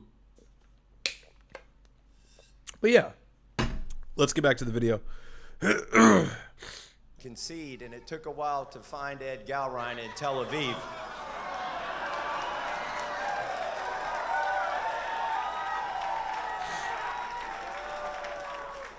I did get the call through, though. I have called and conceded the race. Good Tel Aviv joke, I guess. So anyways, so that's the situation in Kentucky. Again, I am not surprised. I don't think many people are surprised. Okay, we all know that. But one thing I'll say, one thing that I think is worth mentioning, right? Not to yap and babble. I think, and this is a hot take, Israel has been the strongest they've ever been in regards to their influence on the United States and how they have their tentacles entangled in Congress and everything else. Their lobby has grown far stronger with the Trump administration, at least in the 2nd term, than it ever really has been. I mean, really think about it. You go all the way back to 2001 and 2002 and 2003. You have the situation of 9/11, and that really kickstarted, that was the outset for the United States being militarily involved to a heavy degree in the Middle East. Obviously, War on Terror, Operation Iraqi Freedom, us toppling Saddam Hussein in 2003 and 2004. And one can argue, and this is the truth, this is what I argue, is that Israel brought us into that conflict and every other conflict after that or even prior to that, because we were bombing Iraq before that and other places in the Middle East, which is how we stemmed or really motivated Al-Qaeda and Osama bin Laden to come from where they came from. It was due to U.S. intervention, poor U.S. intervention, and us robbing these Muslim Arab countries of their right to self-determination, which was kind of the entire motivation or the birthplace for quote-unquote Islamic terrorism. And I've spoken about that ad nauseum, and I've made a video about it, but that's something important to understand, so I'm not negating that. However, you've got to couple in and really understand that at least George Bush had reasoning that was organic stemming from the country. You know, a lot of Americans were disheveled. They had grievances that Islam is a problem and these Muslims are taking over and they're going to keep bombing major hubs and metropolitan areas and kill large populations or numbers of people. And so we need to fight this war on terror. We need to free the Islamic people. We need to free the Muslims in the Middle East from Al-Qaeda and all these other terrorist factions that are taking over the world little by little. And this was, of course, because Osama bin Laden didn't help the matter. His provocation always echoed the idea that he is going to take over the world. He's going to topple America. That was kind of like the shadowy rhetoric. However, if you read his letter to America, it was a little bit different. It was a little bit like, hey, you're cuck to Israel, and we don't like that, so we're going to fight you until you free Palestine, which is why we always say the Palestinian issue is very important to understand if you actually want to get a good grasp as to why we're involved in the Middle East and why the Middle East has never been a stable region in the last 70, 80 years, really. And largely the last 30 years have been worse than prior to that. So at least George Bush had the plausible deniability of going, yeah, Netanyahu wants this war. Yeah, Israel wants this war, but it serves us as well because these Islamic terrorists are now attacking U.S. soil. We have to nip this in the bud before it becomes uncontrollable. And so, you know, mistake. George Bush was one of the most unfavored presidents ever. His approval rating was terrible around 2008, 2007, when the recession actually kicked in and Barack Obama had to step in and quote unquote clean it up. But, you know, George Bush was largely unpopular. However, at least he had that organic sentiment like we need to get involved in the Middle East, right? There was a large crowd from the United States that was not privy to the whole JQ Israeli thing yet. And so they wanted that war just as much as the president did, whatever. Fast forward, Barack Obama enters office and he again cucks for Israel. I'm not saying he doesn't. Obviously, he starts the war in Syria or he gets involved in the Syrian conflict. You have ISIS. He creates a mess trying to contain the matter. He actually arguably births ISIS and all of these other terrorist factions and these fractured groups that step out and commit more Islamic terrorism in places like Berlin and Paris. And so Barack Obama is not free from blame either. His foreign policy is horrible, some of the worst the United States has ever seen, arguably just as bad as Trump's. However, maybe Trump striking Iran was beyond the pale. And so now Trump is worse than Obama. But regardless, Obama's foreign policy, what I'm trying to elucidate, foreign policy was terrible. And then the situation in Libya and everything else, Obama didn't have it figured out. But at least Benjamin Netanyahu did not get what he wanted in regards to a war in Tehran. Obviously, and we've had CIA officials or former CIA say this, and I mean, this is just common sense now, Benjamin Netanyahu has begged the last 4 or 5 sitting U.S. presidents to start a war in Iran, and every single president said, look, we'll launch our military operations in the Middle East wherever you need us in microdoses, but we're not about to start a full-scale war with Iran. Persia, the unconquerable nation of 2,000 years, fortified by mountains, a population of 90 million people, crazy Shia clerics. The IRGC is technologically advanced a lot more than that of any other country that we faced in the Middle East so far, and those were already difficult conflicts to go through and finish. And so, no, we're not going to attack Iran. That's dangerous. That's beyond the pale. We don't want to poke the bear. We know they're playing with nukes anyway. So we'll condemn them. We'll say that we're going to attack, maybe even going that far, but we're not actually going to start a full-scale war or invasion, which is what Netanyahu had wet dreams about since 1996 and even prior to that. He always said he wants to topple the Iraqi regime, he wants to topple the Syrian regime, he wants to topple the regime in Iran. That was his main goal because Iran is home to the axis of resistance. We all know this. However, even fast forward more, Joe Biden, he gives Israel a lump sum of $12 billion after October 7th. And so I'm not freeing any of these presidents from being cucks for Israel. We all know they served Israeli interests. But there was a threshold. There was a limit. And this is the biggest thing to understand.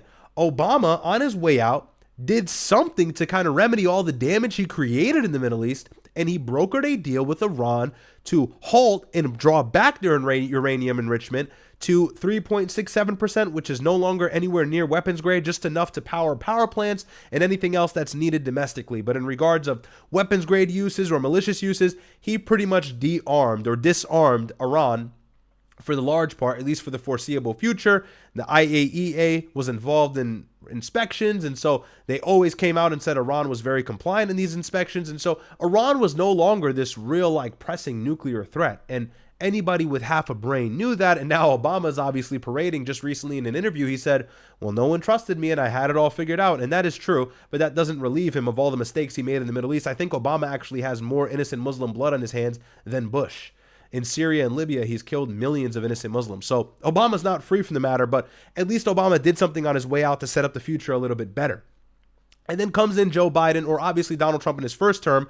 Donald Trump in his first term in 2016, immediately upon election, well, really 2 years after, I believe it was 2018, he says, we're going to pull out of the Iranian nuclear deal. So he eradicates any possibility of diplomacy with Iran by pulling out of the deal, which, by the way, gives them every reason to resume their aggressive nuclear enrichment or uranium enrichment of 60%, which is exactly what they do within moments of Donald Trump saying he pulls out of the deal likely.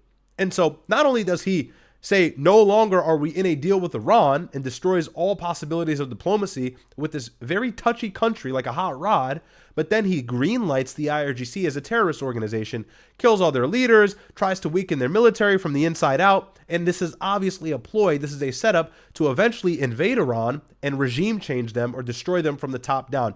Decapitate their regime, have somebody else who is Israeli-backed or US-backed step into power, plant them at the top of the pyramid without climbing up, and then now the United States has their tentacles all in Iran, and the United States is not worried about Iran as this nuclear threat. That's what they say on paper. And really the biggest benefit and the biggest beneficiary is Israel. Now they get to say, well, we don't have to worry about this terrorist regime and this proxy network. Now we can take over the region and expand our borders in our aggressive project of annexation of southern Lebanon and Gaza and the West Bank and everything else.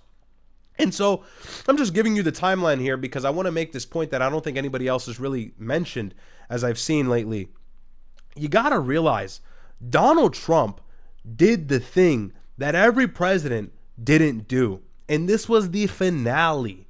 This was, look, Iraq was one thing, but Iraq was a growing nation. It wasn't established just yet.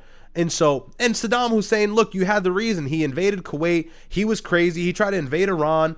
And we kind of backed him in a way, especially in the beginning. But regardless, Saddam Hussein, you had something to argue about there. But Iran, there's literally no argument. There's literally no argument whatsoever. They had to lie about Bashar al-Assad, and they said these things about him, and he was a horrible leader, but the United States got involved to a point where we exacerbated the matter.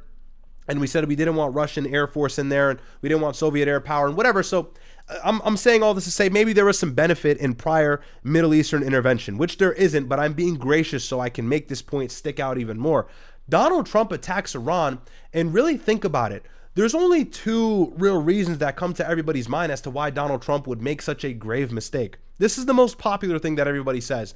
Donald Trump is controlled by Israel and they blackmail him with some sort of information the world does not privy to. And I mean, maybe that's true, and I'm not taking that off of the table. I'm not saying that that's not a legitimate assertion. There certainly holds weight, and I think that's become obviously in the last year with the release of the Epstein files and how he tried to press for them to not be released, and he fought hard for the FBI to redact his name as much as they could in every place possible. You know, we get that. But, you know, the real issue with Donald Trump, and this might seem so simple, but it's actually the biggest thing that people kind of fail to realize, and I say this and then people think I'm this far left liberal. No, I'm just calling him out for what he is, and this is how you know, I guess you can really quantify me as a true Republican, somebody who really cares about the United States and has our best vested interests in mind. Donald Trump is a psychomaniac narcissist who's obsessed with power and getting back at people.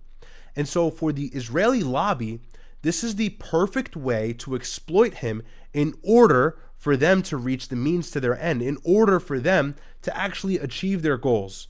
Simple translation, in other words, Donald Trump is an idiot. It's easy to manipulate him. It's easy to take his enemies or people who try and undermine him and put a spin on it so it can serve our interests in tandem. And that's what I think they've done effectively with Iran. Think about it. Benjamin Netanyahu visited Donald Trump several times in the beginning of the year and even the end of the year. And at the end of everything, he's bombing Iran. What do you think Benjamin Netanyahu was telling him? Maybe he was hanging blackmail over his head, or maybe he was just stroking his ego saying, you toppled Venezuela, you did this, that in the Middle East, you killed the ISIS leader, you killed Abu Bakr al-Baghdadi, you killed Qasem Soleimani, you can go in and topple Iran. And so for Donald Trump, it's like stroking his ego gets him on your page. And I think that's what Israel has done so perfectly. This Thomas Massie situation is the best example. The Israeli lobby obviously hates Thomas Massie. They've hated him for the longest amount of time because he's always been against their policy. He's always been the Achilles heel in Congress, and he's one guy. He doesn't make up a majority, but he's still a problem, and symbolically he's even more of a problem than anything because his popularity has risen to a level no one actually foresaw in the last year and a half or 2 years, ever since October 7th. But Donald Trump is also enemies with this guy. And so Donald Trump is destroying his own country by telling the world to vote for Ed Galrine. Yet if it serves his own ego and his own interests, so be it. He'll let that message come out as strongly as it needs to if it means he looks like the winner. And we watched something on TikTok the other day. Donald Trump was talking about in this old interview in the 90s or the 80s that all he cares about is getting back at people and having his revenge served. And so it's like the easiest in for the Israeli lobby to go, oh, well, you know, Thomas Massie, we don't like him and you don't like him either, so work with us. And Donald Trump has been the best goy. He has been the absolute launch pad for Israeli foreign policy. And the biggest proof of that not only is Massie, but the war in Iran. So people say like, oh, you know, Trump is blackmailed. And I agree. But I also think Trump is, and I don't mean to rip on Trump all the time. He's a sitting president. I want to get behind him, but it's very hard to. I think something that no one's mentioning is Trump is just this like narcissistic big baby who's easy to manipulate if you stroke his ego the right way. And he's gone as far as to pull out the Iranian nuclear deal, do all of these things he said he would never do, no new wars, all these things, and at the end of it, start a war with Iran. Look at the meeting he had with Zelensky the other time, a few years back when he was talking with Zelensky, and there was that famous White House press briefing, and him and Zelensky were arguing. Trump was fighting against aiding Ukraine because Zelensky was not being respectful. Zelensky was being this guy who demanded U.S. aid. He was used to the Biden era. He thought that U.S. military intervention was as good as 1, 2, 3. He didn't have to beg for it. He could boast with our military might behind his back being a guarantee of his safety and him being able to fight an even war with Russia. And Donald Trump stepped in and said, no, I have the cards here. And so you really think about it. It's so easy to get Donald Trump to do whatever you want him to do. You have a lot of money and you have common enemies. Well, then, 1 and 2, ABC, it's just kind of easy for him to get exactly what he's looking for. And that's a war in Iran, even though that serves Israel interests. That's Thomas Massie losing, even though, again, that serves is the Israeli lobby's interests. And it just goes on like this, on and on and on and on. Students who have visas, who are here temporarily, if they say free Palestine, they get kicked out of the country. That is certainly a violation of the First Amendment. You say free Palestine under the Trump administration, and now you're a Hamas sympathizer, and you're under the FBI watch list, or better yet, you're deported. And it's like, yeah, this is actually not Republican. This is not conservative. This is not America First. Every single policy that's been enacted by this administration from its inception, or really the second term, has been for Israel. That's why Ben Shapiro has been the biggest Trumpy. Mark Levin has been the biggest Trumpy. And all the America Firsters have been slowly disassociating from Donald Trump, like Megyn Kelly, like Tucker Carlson, like Alex Jones. Alex Jones paraded Trump. He was Trump's #1 man. And now Alex Jones has finally conceded and said, I'm actually not with Trump anymore. Trump is a... So it's like, look at where everything is going. Trump is Israel. Trump is literally Jewish. Mark Levin put his hand over his shoulder and said, or his arm over his shoulder rather, and he said, this is the best Jewish president. I mean, bro, and there's still people out here walking around going, make America great again. I love Donald Trump, and we're good in the midterms, and everything he's done has been in the benefit of the United States. And he just unseated Massie and went out of his way to slander him on Truth Social and made this video and pumped all this money into his opponent. And it's obvious, it's so easy for Israel and the Israeli lobby to weaponize his anger and his extreme and almost satanic desperation for revenge in order to serve their interests. And that's exactly what he's done. Trump is cataclysmic. He's very like, I can't even put it into words. He's just somebody that will stop at nothing to ensure he has the upper ground, even if it means completely undermining the American people. And we went over this on stream the other day. I was trying to kind of like psychoanalyze Trump with everybody. It was a late night stream. I can't remember what day it was, but I can actually pull up the clip here if I'm able to find it in the queue. It was Donald Trump in an interview years ago saying how he is obsessed with revenge. And I mean, think about it. This is the perfect thing for Israel to weaponize for their own interests. And that's exactly what they have done. Let's see if I can find the interview here. It's an interview from a long time ago, and I'll read chats in a moment.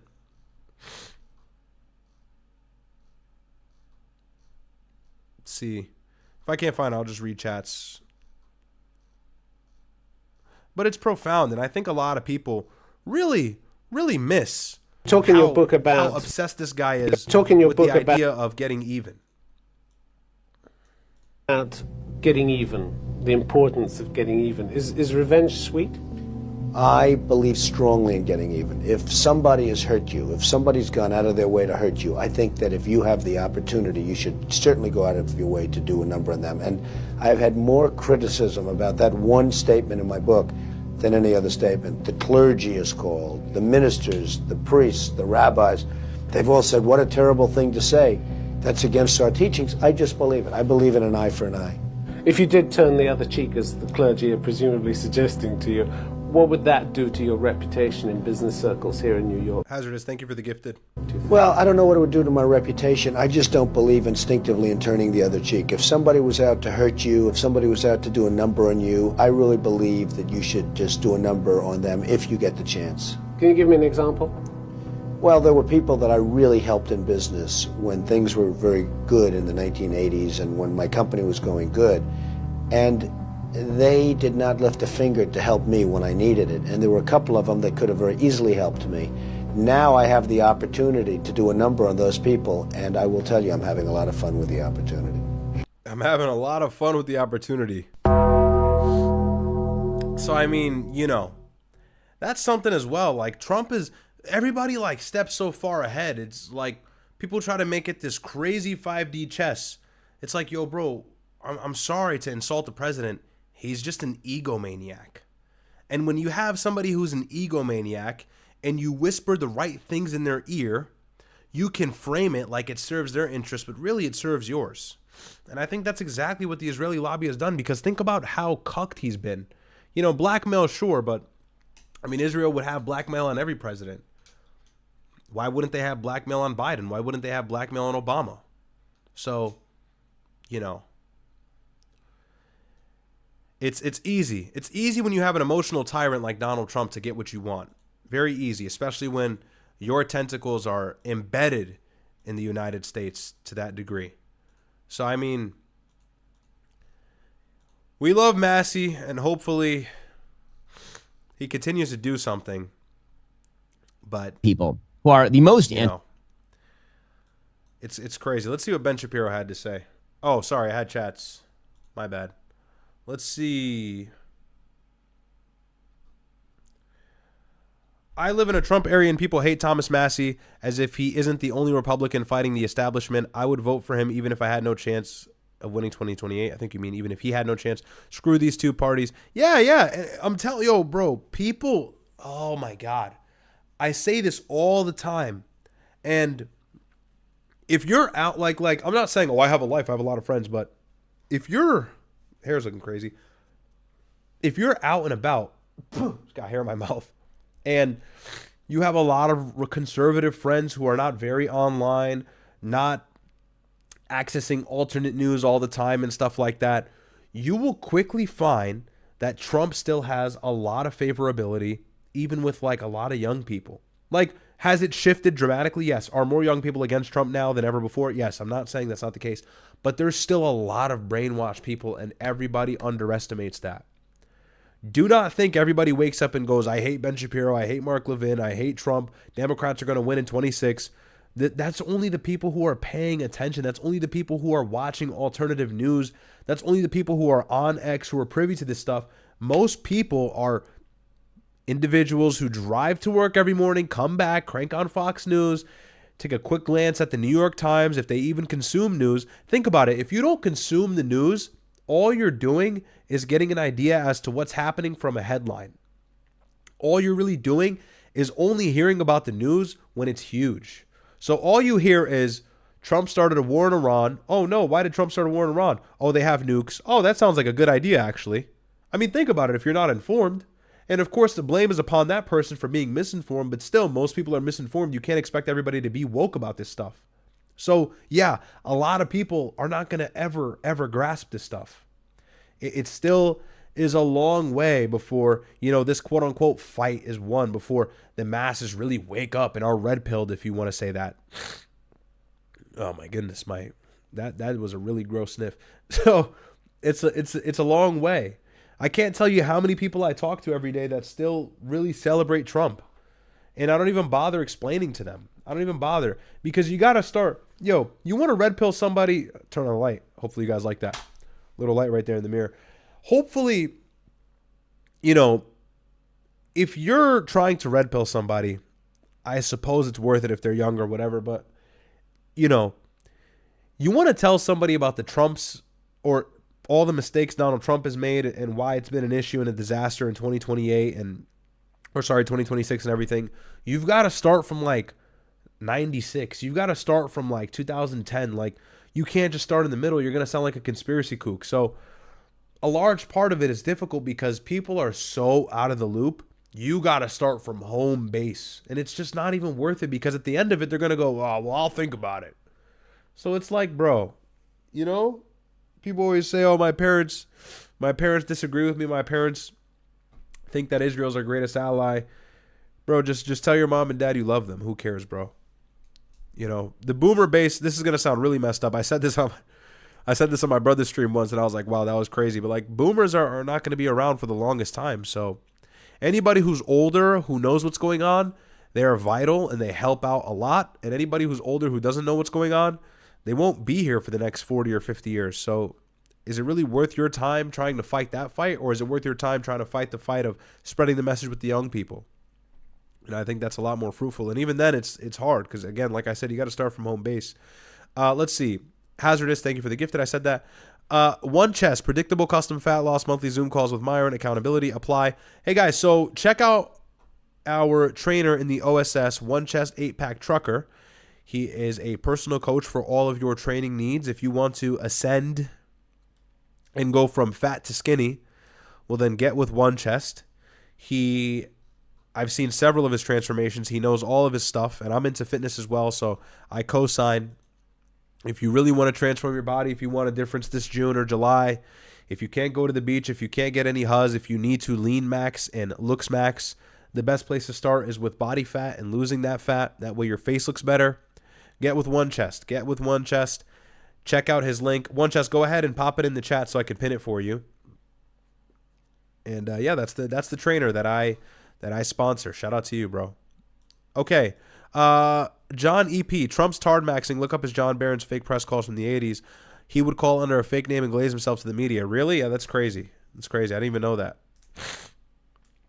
Ugh. I'm full on mouth breathing. Someone said Black Max earlier. Yeah, this hair is Black Maxing. It is Black Max. But like, you gotta play, yo, word of advice for all the young cats that want to get hoes, but that's haram, so you shouldn't try and get hoes. Haram! But like, no, really, word of advice, play into your strengths. If you're black, get a black haircut. You know, like, I see a lot of people trying to like LARP and fight against the what is. It's like, just play into who you are. One of my good friends is Hispanic, and he had a beard. And I was like, yo, bro, just get a goatee. You'll look more Spanish. And he said, nah, I'll look too Spanish. I said, no, that's the point. You need to play into that. You already look very Spanish. And now he mogs everybody to oblivion. So I say that to say, like, play into your strengths, you know? That's why I'm like, yo, I'm going to grow the hair out.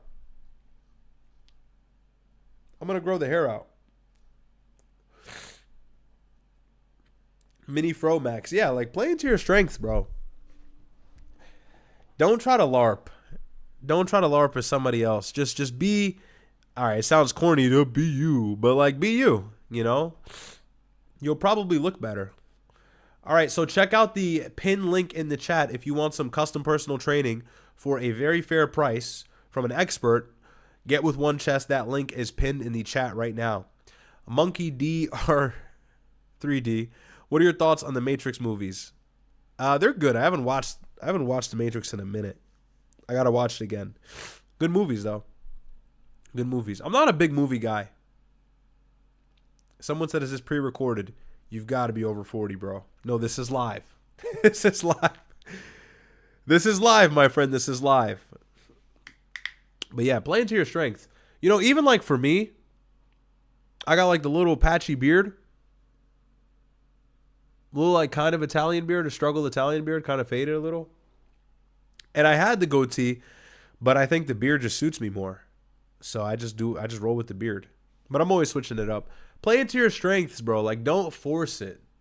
Like, don't force it is all I'm saying. You know, if you know, you know. If you know, you know. Someone said I'm black, so I'm going to dress full red. No, but seriously. Okay, that's also a part of it, style. If you're, bro, like, obviously I work a corporate job. Actually, many of you maybe didn't know that, but I work a corporate job. And, like, a lot of, like, white people work with me, whatever, right? And they wear the collared button-down shirt with, like, the bubble vest jacket, the navy blue or white chinos with, like, some basic white sneakers and, like, or some on clouds. And it's like, that looks good on them because they're white. But, like, I would never LARP and put some shit like that on because I would look ridiculous. So, like, for me, I'm going to continue dressing in a manner that actually suits like who I am, which is a black person or an Arab person. So like, I'm going to, you know, not wear that. Stuff like that. You know what I mean? I'm not saying if you're black, have a drum mag hanging out of your waistband and wear some sagging ass, really skinny black purple jeans, purple being the brand, with like a Hellstar t-shirt. I'm not saying do that. I'm just saying, like, you know, play into who you are. Don't try and LARP too hard. So, anyways, that the word of advice dragged on too long. Let's visit our friend, Mr. Shapiro here. Let me bring that into size. As you may have noticed, that many of the people who are the most anti-Semitic in the Republican Party, the people who traffic in anti-Israel conspiracy theories that shade over into anti-Semitism pretty clearly, those people are being clocked by President Trump. Not because this is like a top issue for Trump. No, I don't sell windows. Nice try, though. But because those same conspiracy theorists, I do not think it's coincidence. If you're a conspiracy theorist about Trump or Epstein, or in general about the world. If you traffic in grievance politics, you're likely to end up in that category, and then Trump is likely to clock you. Okay, let's listen to that again. I'm going to translate what he's really trying to say. Conspiracy theories that shade over into anti-Semitism pretty clearly. Those people are being clocked by President Trump, not because this is like a top issue for Trump, but because those same conspiracy theorists, I do not think it's coincidence. If you're a No, because people call out Trump for serving Israel. Trump gets mad because he feels like he's being slandered, and then the donors go back in Trump's ear and go, look how they're talking about you. You've got to unseat that guy. Look how he's voting against your policy, even though the guy is voting against Trump's policy because Trump's policy is Jewish, not because Trump is Trump. That's what I'm saying. It's easy to manipulate a emotional tyrant. So, conspiracy theorist about Trump or Epstein, or in general about the world. If you traffic in grievance politics, you're likely to end up in that category, and then Trump is likely to clock you. So, as Thomas Massie is being ushered out of the GOP, same as Marjorie Taylor Greene, same as Joe Kent, and all the rest of this, Democrats are embracing every anti-Semitic, anti-Israel nut job they can find. Literally all of them. And here's the thing, bro. Democrats have been crazy based. Bro, Joaquin Castro out of Texas, a congressman from Texas, just spearheaded an operation with 30 other congressional Democrats and sent a letter to Marco Rubio and the Trump administration to suggest Israel should have an acknowledged nuclear plan. Like, they're trying to expose the fact that Israel has nukes, which is something they've been not upfront about forever. And Nixon signed a deal with them in '69 to ensure it'd be vague. Democrats are trying to tarnish that. Democrats condemn the war in Gaza for the large part. Democrats condemn the war in Iran for the majority. Gavin Newsom was one of them, the notables in the beginning of the conflict. I think it's 80% of Democrats are now opposed to Israel and foreign interests, or at least any sort of foreign aid to Israel currently as we sit. Now, if a Democrat wins in 28, they're still going to cuck, but the cucking won't be to the level where the American people are undermined like this. Now, do we want a Democrat to win in 28? In my opinion, absolutely not. But it's sad that the bar is so low. Democrats are the only one who can fill the void of being anti-Israel enough, or actually just being so pro-American to the point where you're considered anti-Israel. It's not that they're anti-Israel like Ben Shapiro was saying or anything else. It's really that they've just got logical foreign policy that makes it seem like they're anti-Israel because of how far Republicans are going for Israel. Like right now, this GOP has done nothing except serve Israeli interests. And so when a Democrat comes around and says, you know, maybe we shouldn't be giving them all this money, maybe we shouldn't continue this war in Iran, the Strait of Hormuz is closed, they seem like an anti-Semite, they seem like they're anti-Israel, when really they just have good foreign policy. So like the bar has now been stretched down so low under the ocean that Democrats look like anti-Semites, when really it's two things. They're just trying to exercise legitimate foreign policy that benefits the United States to some degree.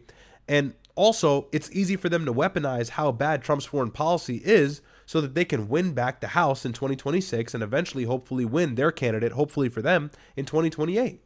And so it's been the easiest in for them. They're busting the door wide open on the Epstein situation. They're busting the door wide open on the ICE raids. They're busting the door wide open on the situation in Iran. They're busting the door wide open on the situation with Thomas Massie. They're going to bust the door wide open in regards to the insider trading, the poly market fraud. Remember the general who betted all this money that Venezuela would have a regime change, Maduro would be captured? Yeah, he's being investigated now. And that's under this GOP. Trump is talking about stocks and then he's funding money into them. Or really, Trump is putting $1 million here into Nvidia and $100,000 here into Apple, and then 4 or 5 days later, just randomly, he's sponsoring those brands. And it's funny because his Trump phone, the gold one that he released that nobody got, is an Android. So it's like everything is kind of pointing to insider trading.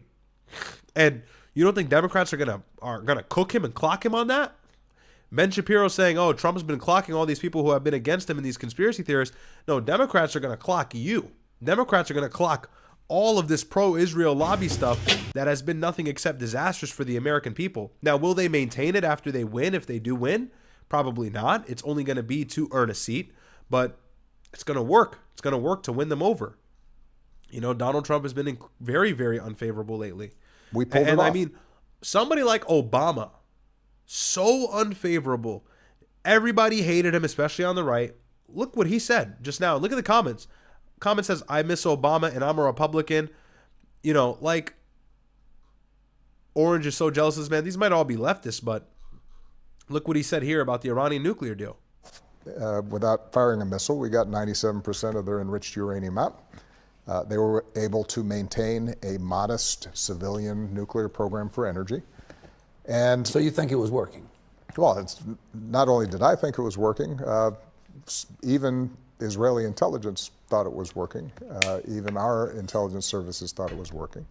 So there's no dispute that it worked, and we didn't have to kill a whole bunch of people or shut down the Strait of Hormuz.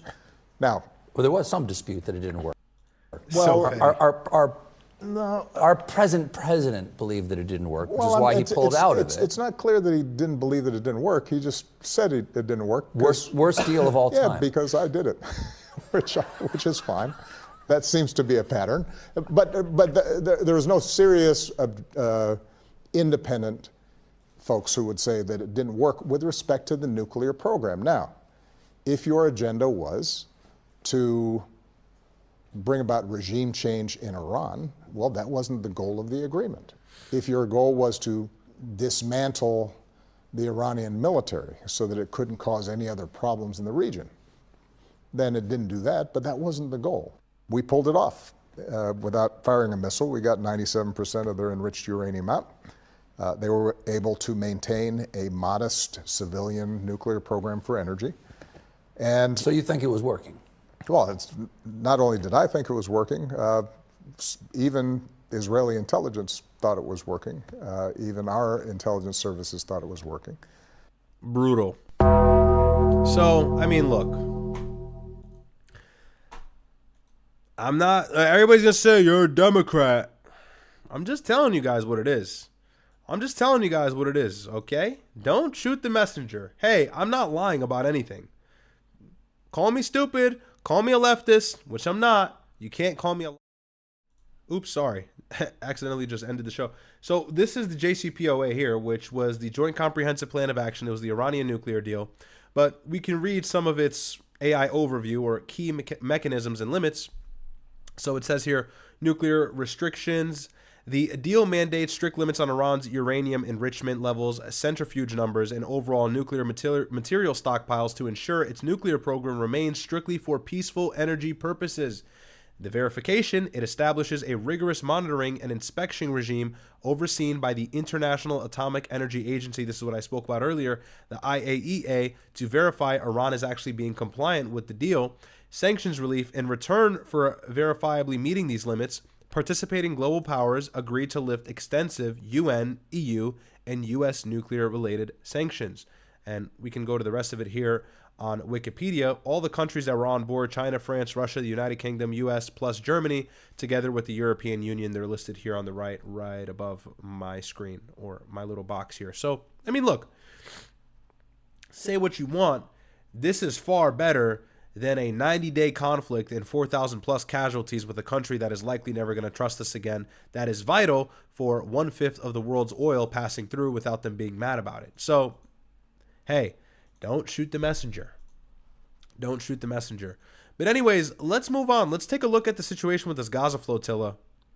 So, if you guys didn't know or you weren't aware, there was this flotilla. There was this ship of a bunch of activists on board from France, Italy, I think some from Germany, en route to Gaza, right off of the coast of Greece, I believe. And we covered this story about 2 weeks ago. And Israel intercepted, obviously, seized the ship. They detained everybody on board because this was an aid flotilla, and its purpose was to deliver food and deliver water and goods to the pretty much famished people of Gaza who just got out of a 28-month bombing campaign launched on them by Israel, in which Israel turned Gaza into a carpet. They literally flattened the entire land, or that small strip of land being the Gaza Strip. But Israel weaponized the idea against the mission and the motive that they're trying to send Hamas weapons. And I said this before, it's like, it's always Hamas. You know, it's always Hamas. It's like never just an actual diplomatic reason. Like, they probably would have sounded better if they went, hey, we just don't want anything being deported or imported into Gaza Strip for security purposes. No, they're sending weapons to Hamas. And it's like, all right, way to just tell on yourself that you're lying, and way to also make it seem like you're completely operating in bad faith. So whatever, they seize the shit, they detain the people. Their status is largely unknown. They're in Israeli captivity. And just recently, we saw some clips of the national security official of Israel, Ben-Gvir, an absolute psychomaniac terrorist, a very far-right Israeli, and that's not even controversial. Everybody knows that about him, has now come out abusing these detainees who are like international people. They don't belong to Israel whatsoever. And the Italian prime minister has come out and condemned it. I think the French president has come out and condemned it. And honestly, all of the political officials across Europe has condemned it. If you haven't seen the clips or the video, I'll play it for you now. Take a look at this. Where's my New York Times tab? Hang on.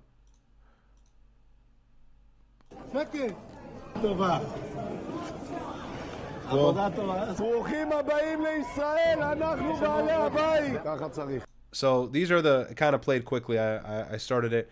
So this is Ben-Gvir. And it reads here, a video released on Wednesday shows Israel's national security minister taunting detained pro-Palestinian activists.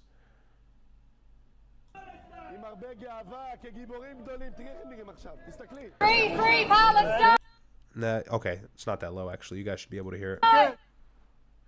In the video posted by the far-right minister, Itamar Ben-Gvir, masked men violently shoved a woman to the ground. So here she is. I think she's saying free Palestine. And just look at this, bro.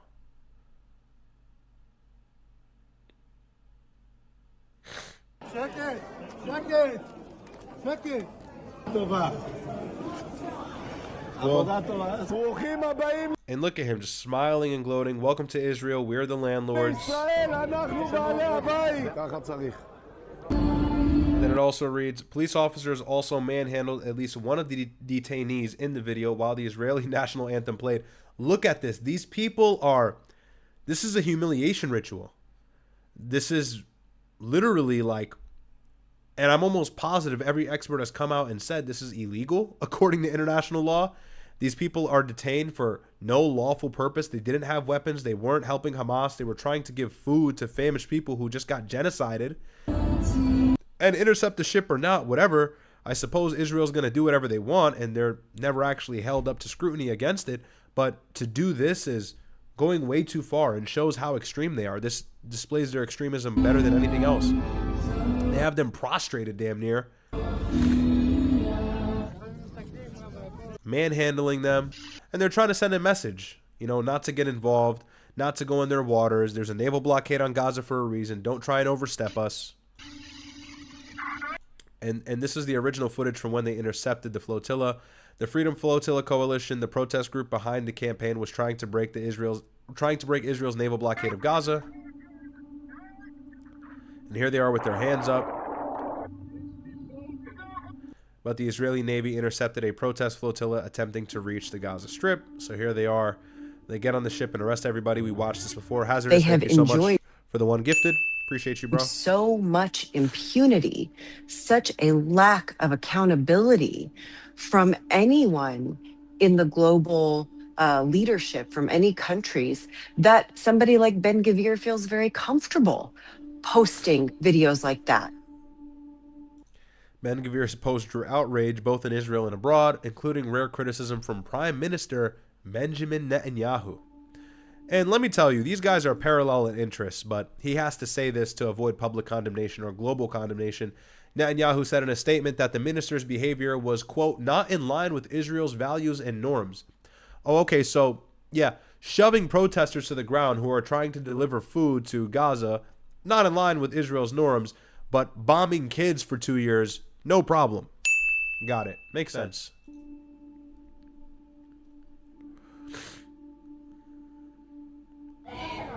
And here's some more footage. And they're screaming in agony. Here he is saying, don't get worked up by their screams.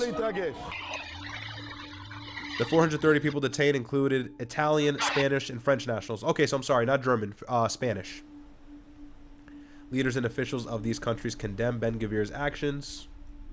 Ese tratamiento es monstruoso. Es indigno.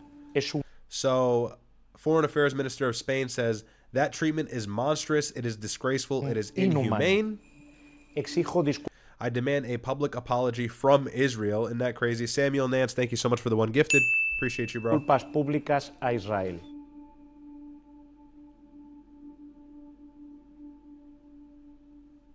Legal experts said the treatment of the activist in Ben Gvir's video most likely violates international law. No, it does. It doesn't most likely. It definitely does. The interception was illegal. A legal team said that all activists were released from prison on Thursday ahead of being deported.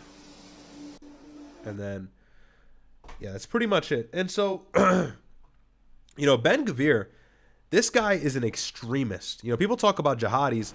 This is a Jewish jihadi. You know, you want to talk about terrorism and extremism. This is the same guy who parades somebody who's responsible for a massacre of like 29 Palestinians back in 1994, I believe. His name is Baruch Goldstein. This guy massacred and slaughtered a ton of Palestinians. It received global condemnation. Ben Gvir has a framed portrait of this guy in his house.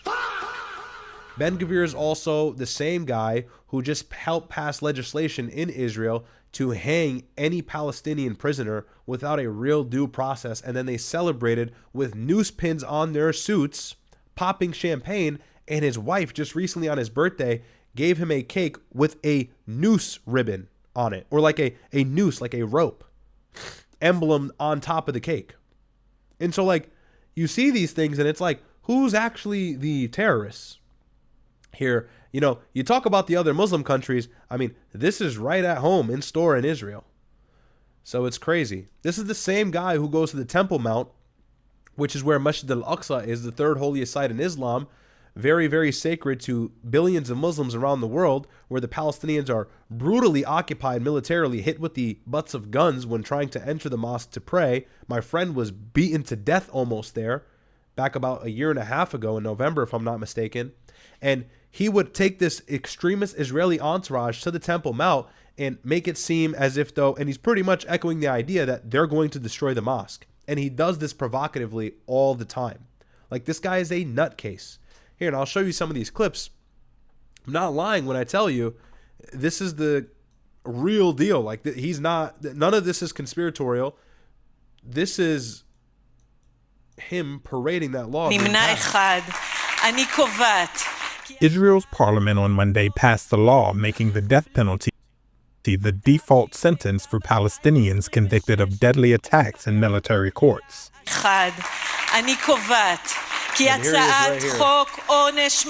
Happy as a clam.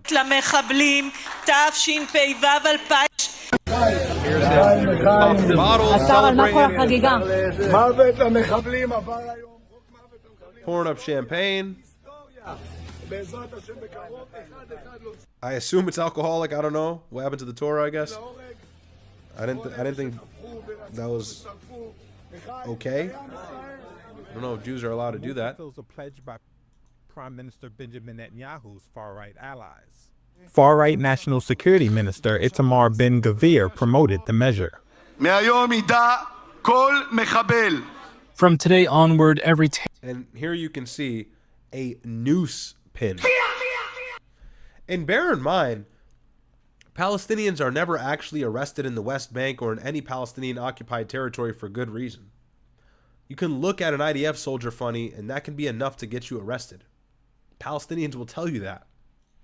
Terrorists shall know, and the whole world shall know, he who takes life, the state of Israel will take his life. This justice needs to be seen and done, and starting tomorrow morning, with the help of the blessed God, it will be done. Palestinian President Mahmoud Abbas, meanwhile, condemned the legislation, saying it's a breach of international law and a doomed bid meant to intimidate Palestinians. The measure has drawn international criticism of Israel, which is already under scrutiny for increasing violence by Jewish settlers against Palestinians in the occupied West Bank. It includes provisions requiring an execution by hanging within 90 days of sentencing, with some allowance for delay, but no right to clemency. Palestinian militant groups Hamas and Islamic Jihad called on Palestinians to launch attacks in revenge for the law. Israel abolished the death penalty for murder in 1954. So yeah, that's the case with this guy. And of course, He's abusing these detainees coming off of the flotilla. No surprise there. Here's his wife giving him a birthday cake decorated with a noose on top of it.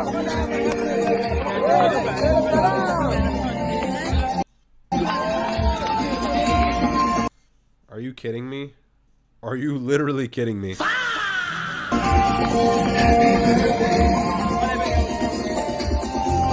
Like, how is this okay in any sense? Like, I get it, whatever.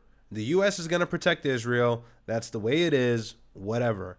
But is there any point where it gets to be too far? Like, can we get some sort of U.S. condemnation? J.D. Vance and Donald Trump are always hammered with the question about the annexation of the West Bank. It looks like Israel's trying to annex the West Bank. What are you guys going to do? They say, oh, don't worry about it. And meanwhile, this guy is celebrating that he can hang Palestinian prisoners who are likely innocent. So...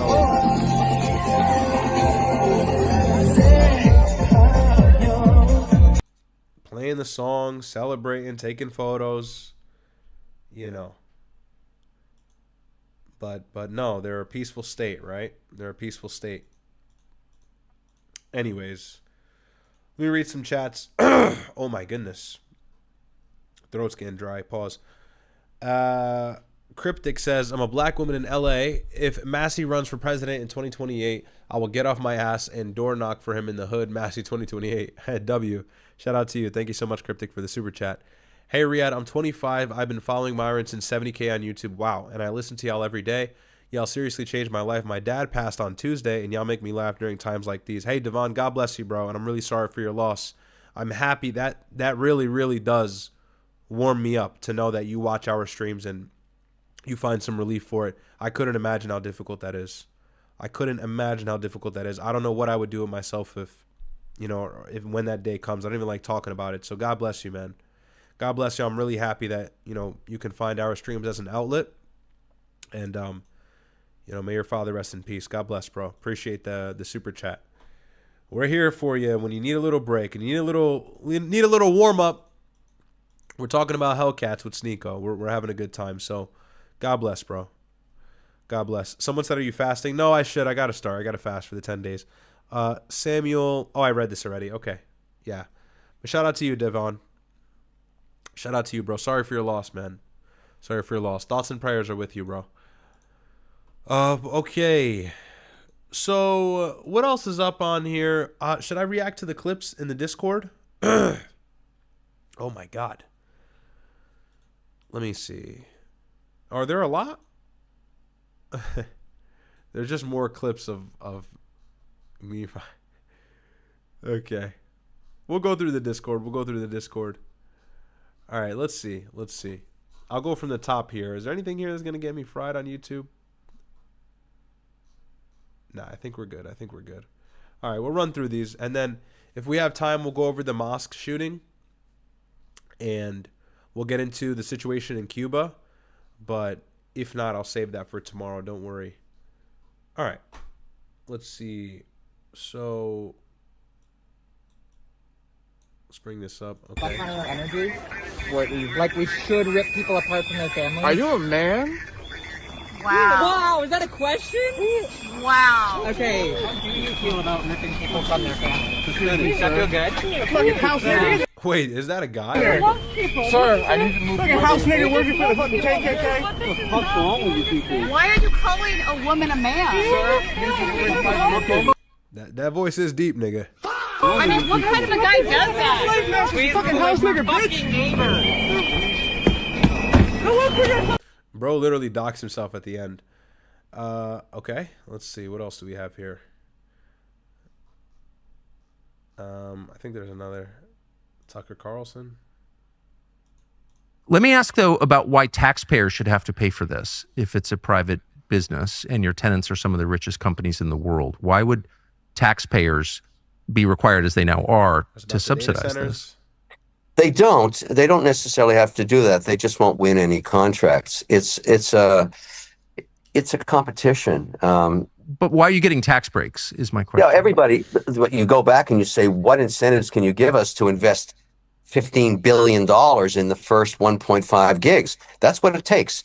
I have to go raise $15 billion. Well, That's just okay, the but anyone who first- starts a business, why should taxpayers have to pony up for that? They don't. But well, of course they do. others- If you, I mean, if you're getting a tax Where break and early they're Hebrew not, writers they're making record- up the difference. There's a state budget. Hey, that's no problem. That's no problem. I can build it in Texas. I can build it in Jacksonville, Mississippi. No, but why, if it's such a good business, would you be asking taxpayers to help pay for it without giving them equity in the company? Are you giving taxpayers shares? No, the investors get the shares, but here's why they would do it. Why would the taxpayers have to? Well, I mean, in other words, I'm if you want to telling you start a business, but why am I, as a taxpayer, forced to pay for your business? I don't get it. Well, let's forget about data centers. Let's go any manufacturing. Okay, so this is about the data centers. Yeah, and these data centers, they are ramping up. Allegedly, they're like 32 football fields large. It takes like 15 minutes to drive the length of one. They make tons of noise, but it's something that we're doing and to fill the void and competing with China, I suppose. I haven't read too much up on them, but, being subsidized by taxpayers is crazy. But that's just what it is, man. This entire whole new America that we're approaching is going to be this tech superpower surveillance state. I'm not surprised at all that it's going to have some tax dollars intertwined with. Let's say you're. I mean, it only makes sense. Going to build an aluminum sheet manufacturing facility. Mm-hmm. You go to the government there and say, "Look, this is going to huge capex huge capex expenditure. I'm going to hire 2,000 people. I'm going to build a community center. I'm going to pay a lot of tax on the profits in your state when I sell the aluminum, and I'm going to hire all these people who they will also pay tax." And we will build a school because our workers need a school. And. What can you give me to incentivize me versus the state right beside you, which is willing to give me an incentive package? No, I understand. That won't work. I understand that you're. It's going to be like Henry Ford trying to make his little town in the Amazon. You're gaming a system in place. You didn't come up with this. Making this little like dystopian town where like people are working at these data centers and have this whole community. Is that what he's suggesting? But I'm just trying to understand. So the trade typically is jobs, okay? But these projects don't actually. Well, no, it's also jobs and taxes because you're going to and taxes. Yeah, but then you're getting a tax break, so that doesn't really make any sense. But only up front. Tucker, welcome to America, buddy. This is how it's gone on for 200 years. Okay, well, I don't know. Lots of bad things go on for a while. But I think at some point it's worth assessing, like, why are we doing this? So you are on the fair job to do question, that. You're doing it because there's a competition. Well, I run a couple of businesses, and we're not getting any tax breaks. I think they're every bit as virtuous as data centers. But well, welcome to Trump's America, where the richest people get tax breaks, and you and I pay 1,000,000% on inflation. I'm not availing myself of that, and no one's offered. Lost Ronin 25 says, like Israelis say, we have the most moral army and people. Yeah, it's like a running joke. It's like literally a joke when they say that. Thank you for the super chat. And I wouldn't take it anyway, because it's not the job of taxpayers to subsidize a private business. It's a fair comment, but my job is to create a data center, create 2,000 jobs for long term and 10,000 manufacturing at the beginning or construction. And I'm obviously looking at multiple sites, and this won't be the last one I build. May I ask 2,000 jobs? Okay, so relative to the size, the physical size. Sorry. To the project, which, as you noted, is multiple times the size of Manhattan, and the power draw at peak, this data center, your projections, will consume about as much energy as New York City does. But New York City provides almost 5 million jobs. And this project, by your own description, would provide about 2,000 jobs. I don't see the trade here. You definitely got that calculation wrong. By building a data center that trains AI, that provides productivity to the entire nation, we create millions of jobs, high-paying jobs. So AI is going to create jobs? Yes. I thought it was going to eliminate jobs, net. Just think about the new technologies we don't even know yet that are going to be built off AI. Everybody thinks when television came, Yeah, and apparently the data centers that they're building in these like small towns are like, they're so big, and these investors are so desperate, they're not even giving the town any time to really like think about it. And they are lucrative for these small towns and cities. And look, there's truth to the fact that there is a demand for this new technology world. AI is everything now. But from what I know, these data centers cause tons of pollution. They cause tons of noise. They take up a lot of space. And so the more we build, the more we're paying for them, the more they're bothering us, the more they may or may not be destroying the environment, the more the return may not be there for the American people, but really for the establishment. That's like something that a lot of people are concerned about. Is that going to be the actual turnout? I don't know. We're approaching a new world. So it's hard to say, but Tucker's pushback is very legitimate. And he speaks for a lot of the Americans. They lose their job in radio. That was complete BS. And the same thing is going to happen here. Everybody's hysteria about losing. I mean, you know, this guy is a multi-billionaire. It's like, so why are you going to listen to him? Like, no one wants to listen to you. Losing jobs, why would you never trust a billionaire? Making hamburgers or flipping them. You can never make $1 billion ethically, okay? I'm not trying to be a socialist. I'm all for people actually making a ton of money and not paying way too much tax just because they make that money. Like, don't get it twisted. But I also will never, deny to be filthy, filthy rich. Like, you're going to have to do some bad things. You know, you're going to have to undermine some people. That's just the way it works. When you're a multi-billionaire, yeah, those people will typically never be free of having blood on their hands to some degree. Being replaced by a robot, that's probably true. But all kinds of new technology will become available over time, including in medical science and biology and all kinds of things where the models can be used. I'm extremely optimistic. What I'm doing is creating a whole new opportunity for my children. What kinds of jobs? Well, I mean, again, some of this, of course, is unknowable, and I want to be as fair as I can be because I'm grateful that you're willing. It's definitely not going to create millions of jobs. That's just not. I don't think that. I don't know. What do I know? I don't think that the jobs these data centers are going to create or open opportunity up is going to counteract how many people are going to lose their jobs from AI. I see it where I work. Like, people are getting smoked by AI. Even my job, to some degree, can at some point have a very large AI incorporation. I mean, think about what you do. You know, for anybody here who has a job that's not blue collar, you know, there's a good chance, there's like a good 50-50 coin toss, your job can be taken by AI. You know, so they build more and more of these data centers. I think actually the job market will enter a net negative. So I don't know. It's hard to say, right? We're going into a new world. There's some benefits of AI. I will never negate that, but I think overall it's not going to benefit the populace as much as these billionaire investors are cracking it out to be. That's what I'm saying. Like, you know, you got a billionaire boasting about an idea that may not be a good idea for you. To talk about it so openly. But you just said this will create AI will create millions of new jobs. You're part of the basis of AI. You can't have AI without data centers, at least right now. So what are those millions of jobs? Because we can go through the list that the creators, the people who actually are making AI right now, developing it, we can go through a list of jobs they say it's going to eliminate, which would be like lawyers and financial planners and like the basis of upper middle class America. That's going away. They've said this. What will it be replaced by? It'll be replaced by new science opportunities, new exploration into space, new manufacturing for robotics, for defense as well.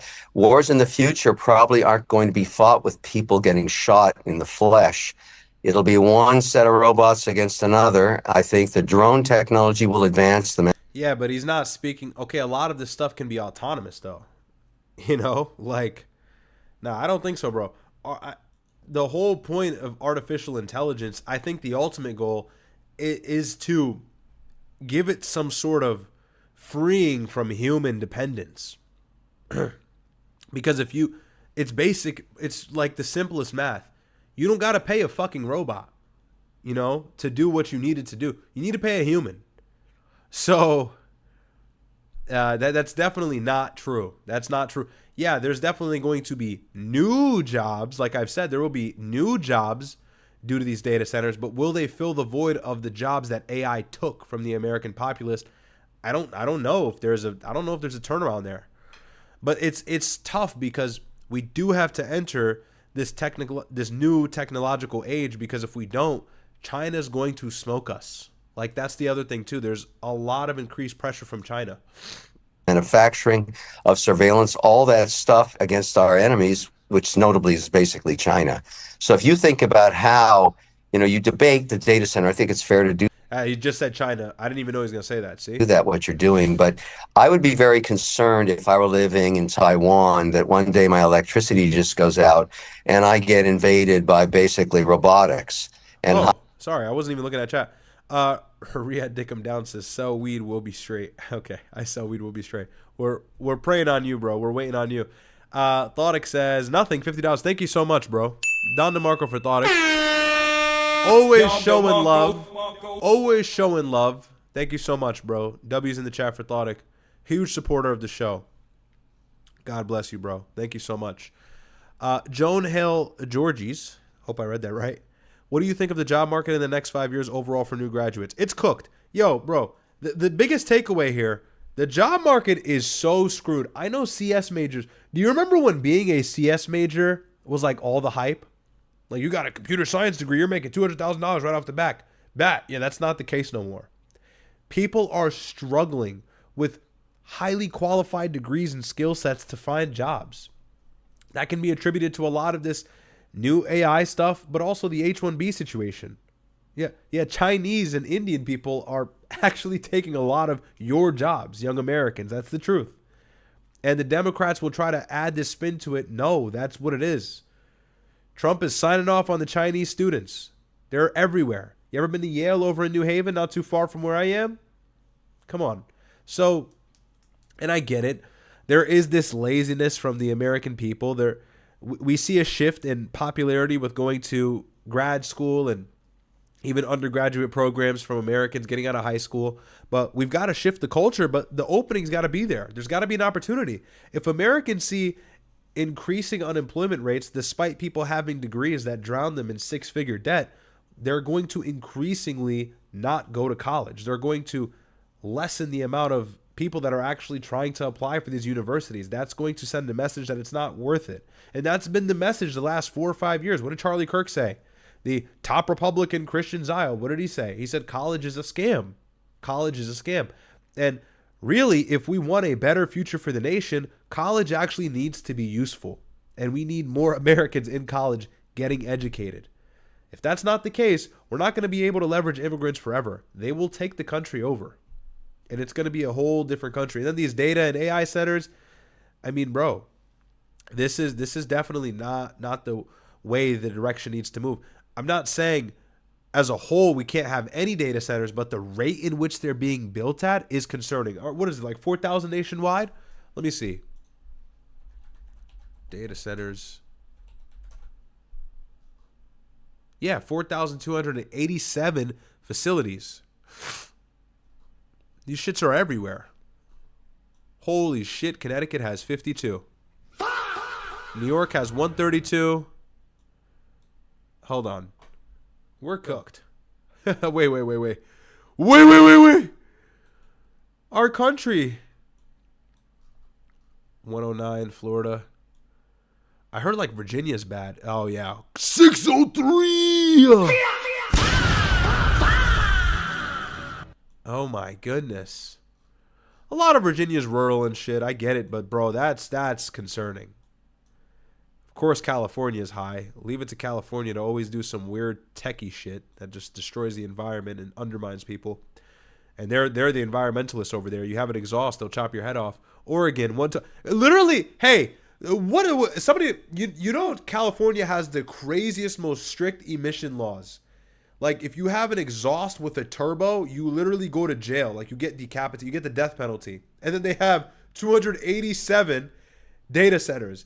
And I can bet you those 287 data centers, although California is a huge state, will eventually, if not already, supersede the issue of cars without catalytic converters or cars with exhausts. It's like, bro, it's all rhetoric. It's all culture vulture bullshit. If you really cared about the environment, you would not have almost 300 of these in your state. And give it a couple years, it's going to be thousands. 104, Washington, yeah, wow. Where do you guys live? Oh, Texas is fucked. Virginia's got to be number one. Any state got more than that? Nah. Any state got none? Which state is based? It's crazy. That's crazy. Yeah, Virginia's cooked. Let's get back to the clip. Let me ask, though, about why taxpayers should have to pay for that. That the United States is a happier country than it was in 1992? Whoa! Thodic, thank you so much for the 100. Yo, bro. Thank you so much. W's in the chat. W's in the chat for Thodic. Appreciate you, bro. God bless. Appreciate the support. Everybody say W Thodic.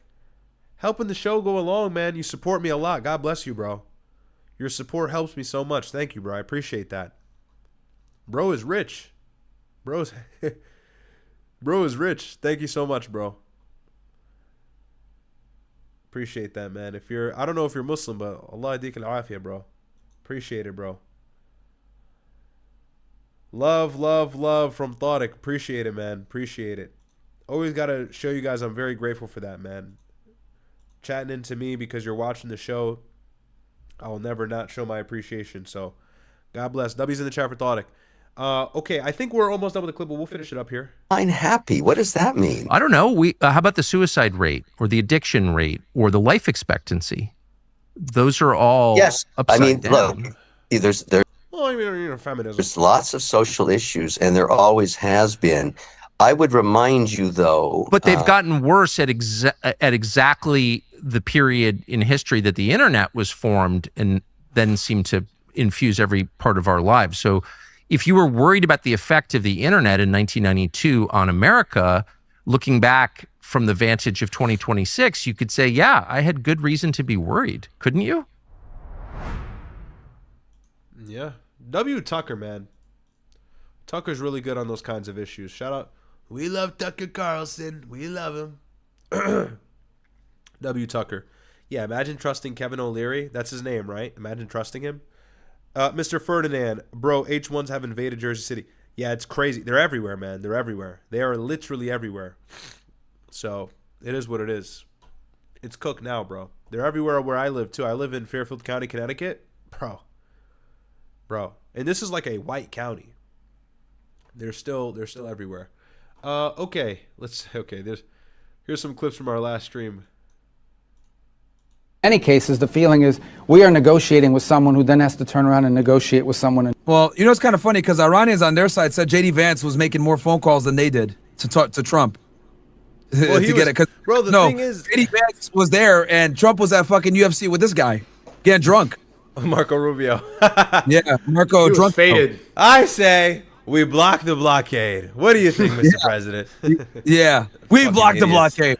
You know what? That's a good idea. Like, bro, that's probably they probably came up with that because the blockade happened after the UFC fight, if you guys remember. After. Yeah.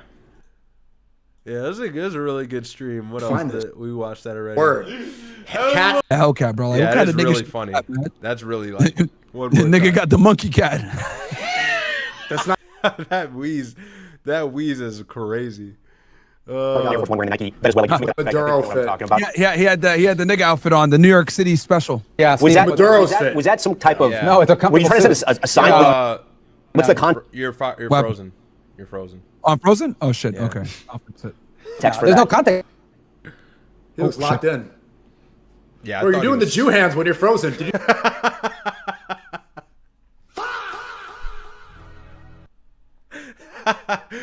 I forgot he said that. See that chat? I lost it too.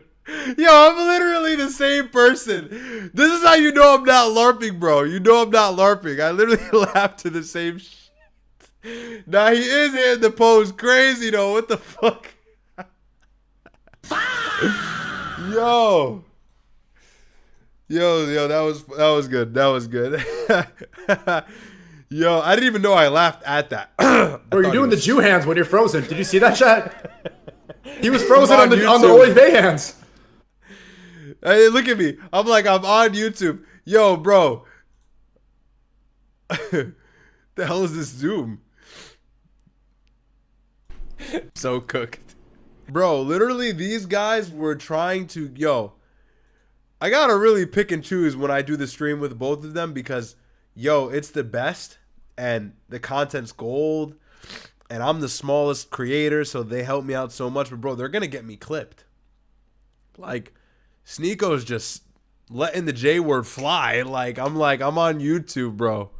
That was good though. That was good.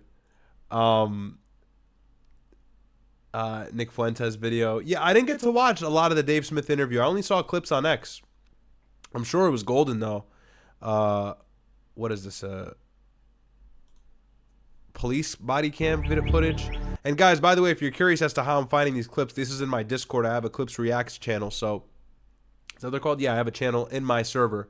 So join the Discord if you haven't already. One of the mods will put it in the chat. Okay, there's a really long police activity video. I don't think we'll have time for this. So maybe next time. Try to send in shorter clips, guys. It's really long. Actually, you need to stop acting like one and fucking. Okay, this clip's gonna be brutal. We'll play it. This clip's gonna be brutal.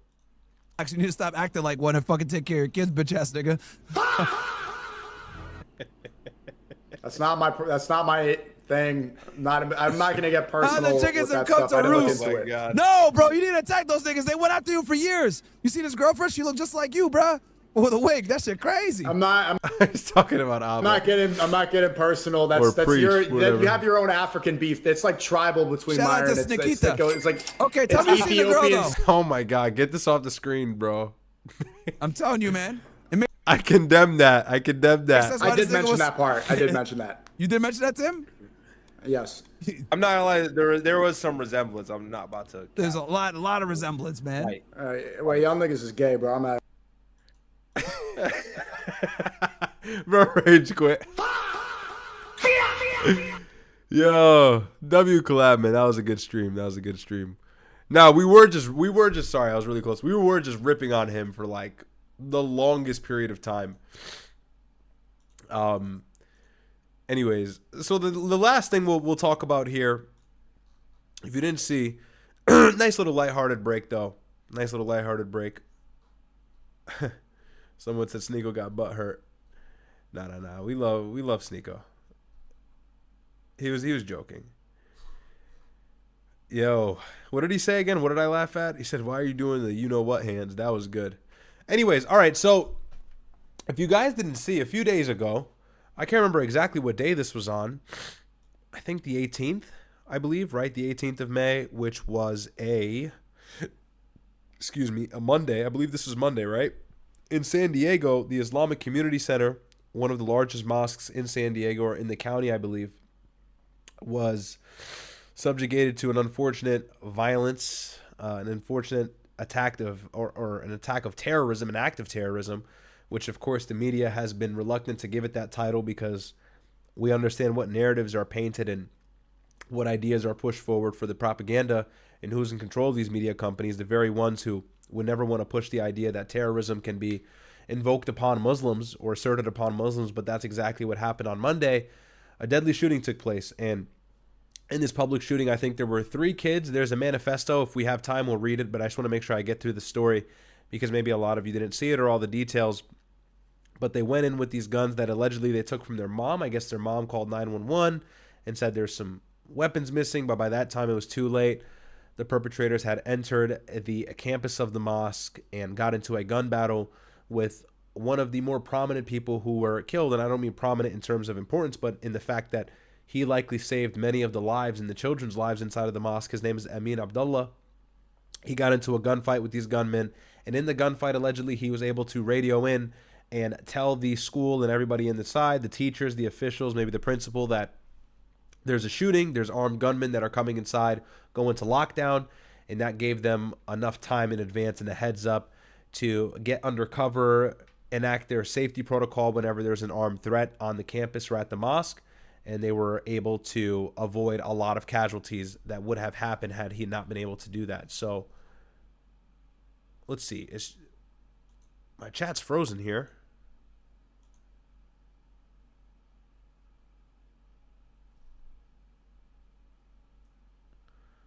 Are we all good here? Are we all good? Is chat frozen? Okay, we're good. Sorry. All right. Sorry. Chat frozen OBS for a quick moment. And so it was super tragic. And 2 teenage gunmen killed 3 people at a San Diego mosque Monday. So, yeah, that was Monday. So we'll get into the story here by NBC News. And I just want to say before we get into this, man, you know, no one's calling this terrorism. And that's exactly what it was. I mean, it was an act of violence that had a political backing or a political ideology or basis behind it. And it was disgusting. It was vile. Of course, I'm Muslim, so this hits really close home for me. But even when we saw the situation in Minnesota with the Catholic school, that also is really unsettling and, you know, broke my heart. And things like this, man, people say, oh, it's, you know, it's leftist and it's this and it's that and it's radical far right. And a lot of the times it is the left that is responsible for these activities. But really this is, and I've always said this, and I want to make sure I'm consistent about this, you know, it's either really far right or really far left or just full-on demonic psychomaniacs who are at the side of guilt when it comes to these attacks. And I guess one of them or both of them killed themselves after, and there was a stream of it on Twitter. I couldn't bring myself to watch it, unfortunately. I apologize. Maybe if I watched it, I would have been able to give you guys a little bit more of a detailed insight as to what happened, but we'll read this article instead. I can't bring myself to watch the footage of them killing people, and this security guard was a revert to Islam. He was beloved by the community. FouseyTube spoke about him. I guess he met him or he knew him. He was a bright personality, great character. The whole community loved him dearly, so you know, he died as a martyr. No doubt he's a shaheed, and his actions were very heroic in saving several innocent lives. Police and SWAT teams responding to the Islamic Center of San Diego around 11:43 this morning to a deadly shooting. Multiple victims. Shooters are not in custody. Within 4 minutes, officers arrived on scene and observed immediately what appeared to be deceased victims out in front. Police with guns drawn approaching the building. Grade school children at a school inside rushed out hand in hand. Officers began going classroom by classroom to secure the building. They did have to breach doors to get into all of the different rooms. Extremely chaotic. One of the victims in front of the building, a security guard, seen on the ground lying in a pool of blood. Yeah, and I saw the uncensored version of that, and that really unsettled me. It really unsettled me, and I really don't advise you go and try and find it. In a pool of blood.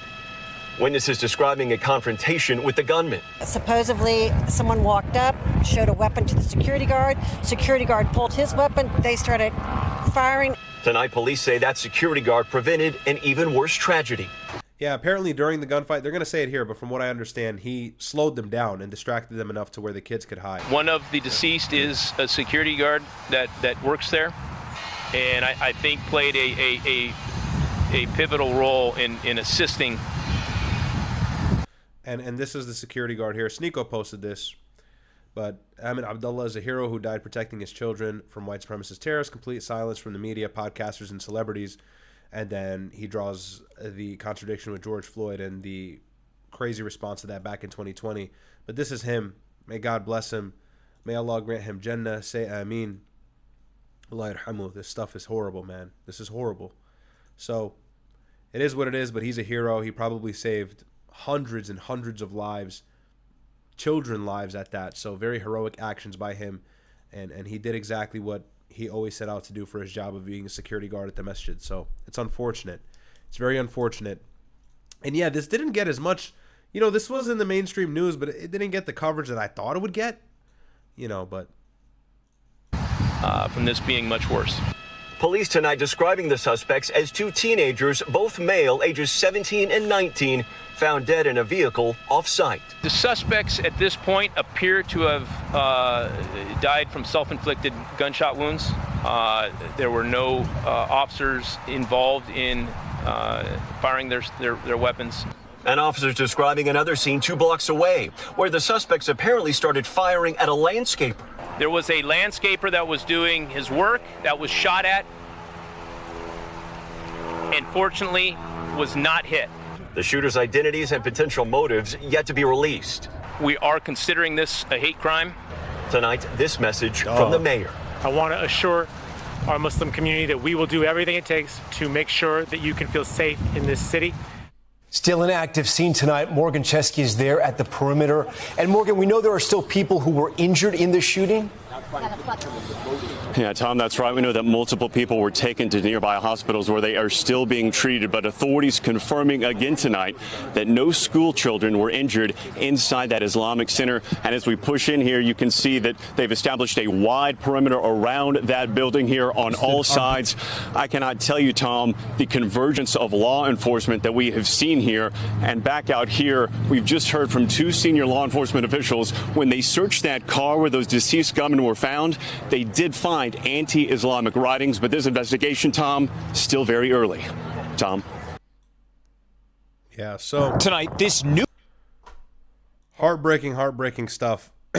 And, you know, I saw some stuff online from a couple people that I'm not going to name because I don't want to start drama. And they were saying, you know, like this, something like this happens. It's so disgusting. No one deserves to be killed for no reason. Doesn't matter what their ideology is. You've got to be an absolute retard to think that there's anything justifiable about this in a sick, demonic person who needs help and needs really to be checked out mentally. And I saw people online, again, I'm not going to name them, they go, I condemn this act of violence, but you got to admit, Islam, insert that. Islam this, Islam that. What the fuck is wrong with you people? Are you fucking crazy? A mosque gets shot up. A security guard is killed in cold blood. Now they're pulling history from that security guard, social media that said that he was like some sort of Hitler sympathizer. That's what I'm seeing online and stuff. What the fuck is wrong with you? This guy just got murdered in cold blood. He hurt nobody. And this is the stuff that some of these people on the right, these traditional conservatives, do. Give up the anti-Islam rhetoric. It's corny. It's really corny. And I guess because I'm a Muslim, you may not want to hear it from me, but I can guarantee you it discredits you because you're so ideologically captured to the point where you've lost a sense of humanity. When a mosque is shot up and Muslims are killed in cold blood, the first thing you go is, yeah, I condemn that, but hey, backpedal. There is no but. You have your grievances with Islam, totally fine. Pick and choose the time and when you actually talk about that. Maybe talk about that at another time. To attack Islam and its political basis and the ideology and the religion when a mosque just got shot up is like a really cheap, weird thing to do. So that kind of like ticked me off. And I saw a couple people, and I have to be vague because of YouTube, but a lot of these people who, let's just say, support Israel also were very quick to condemn Islam when a mosque was shot up. It's like, hey, bro, maybe not the time. These crazy deranged gunmen with this manifesto that just came out just try to kill a bunch of kids. Who cares if the kids are Muslim? Who cares if the kids are Jewish? Who cares if the kids are Christian? They were just trying to kill like hundreds of kids. Thank God they got stopped. And all you do is attack the person who got in between the gunmen and the children and say he was a Hitler sympathizer because of some social media comment years ago.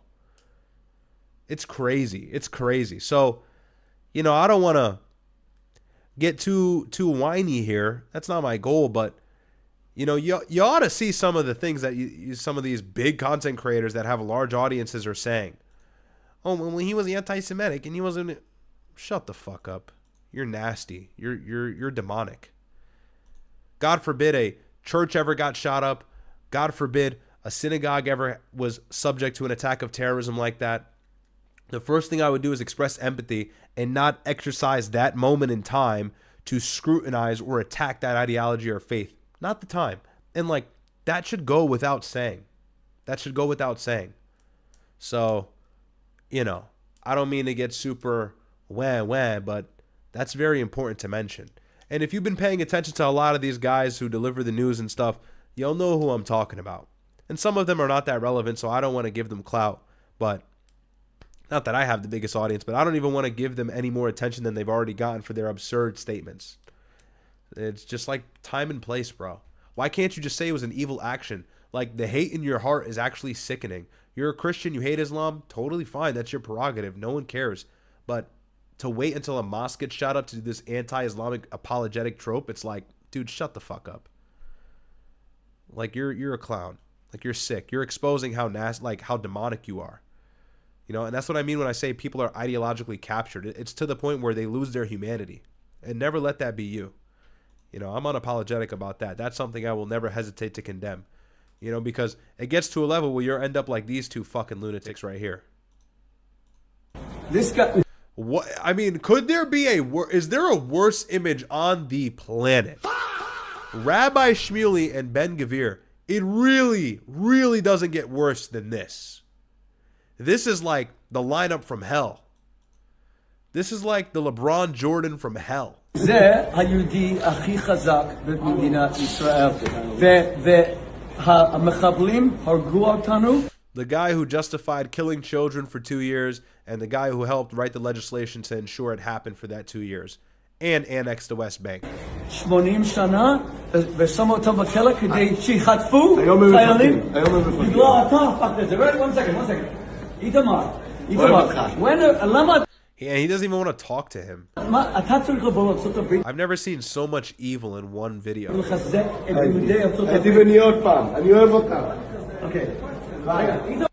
Okay. Unbelievable. It's crazy. It's crazy.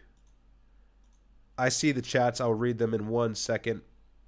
A couple more clips of Trump that I wanted to react to. We missed these because I was sick all week, but...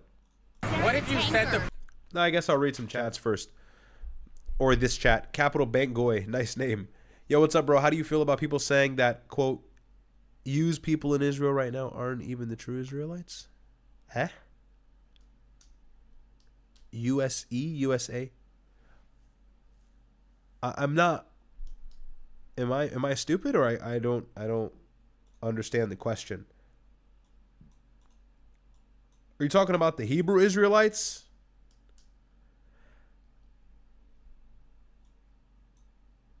Oh, that, okay. I think the use is a misspell or a typo. People in Israel right now aren't even the true Israelites. I mean, okay, I get the question.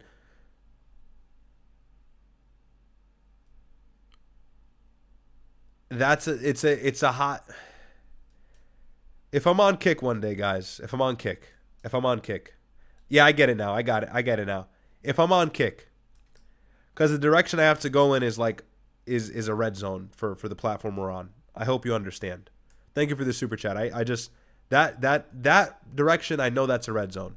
So I see what you're saying, and yeah, but I can't get into that.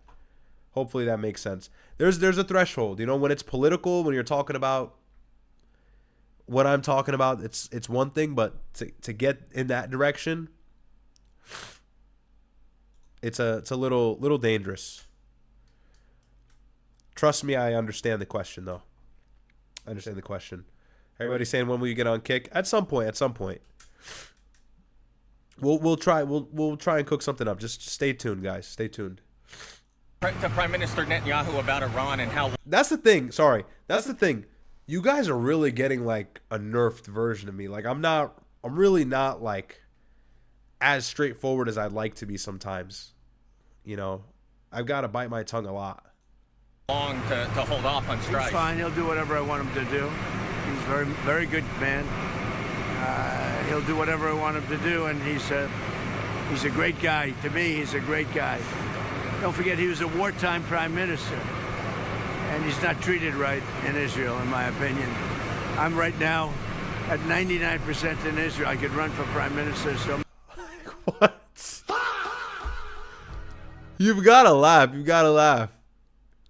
Like this guy is just power hungry. Maybe like what are you talking about? If I do this, I'll go to Israel, run for prime minister. I had a poll this morning. I'm 99%.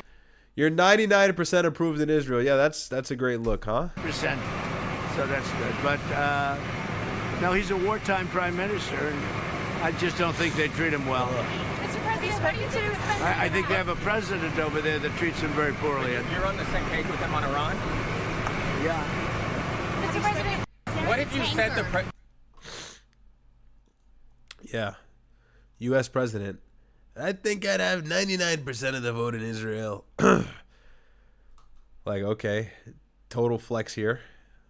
Gallerin is not just embarrassed to be alive, honestly, to not even run and to have everybody know what you are, effectively a prostitute.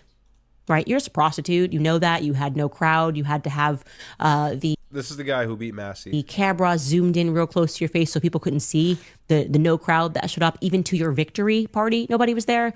I just think we need to bring back culture of shame. And as a man, that should kill you. You should die from embarrassment automatically, right? Just like, as a man, I'm just Facts, W. going to pass away, testosterone deficiency or something. That's, if I was Ed Galrain, that's what I would expect. But I guess we live in a different generation. People are pansies and people are like, money. Yay. I'm just going to do what I can to get rich and vote how they tell me to vote.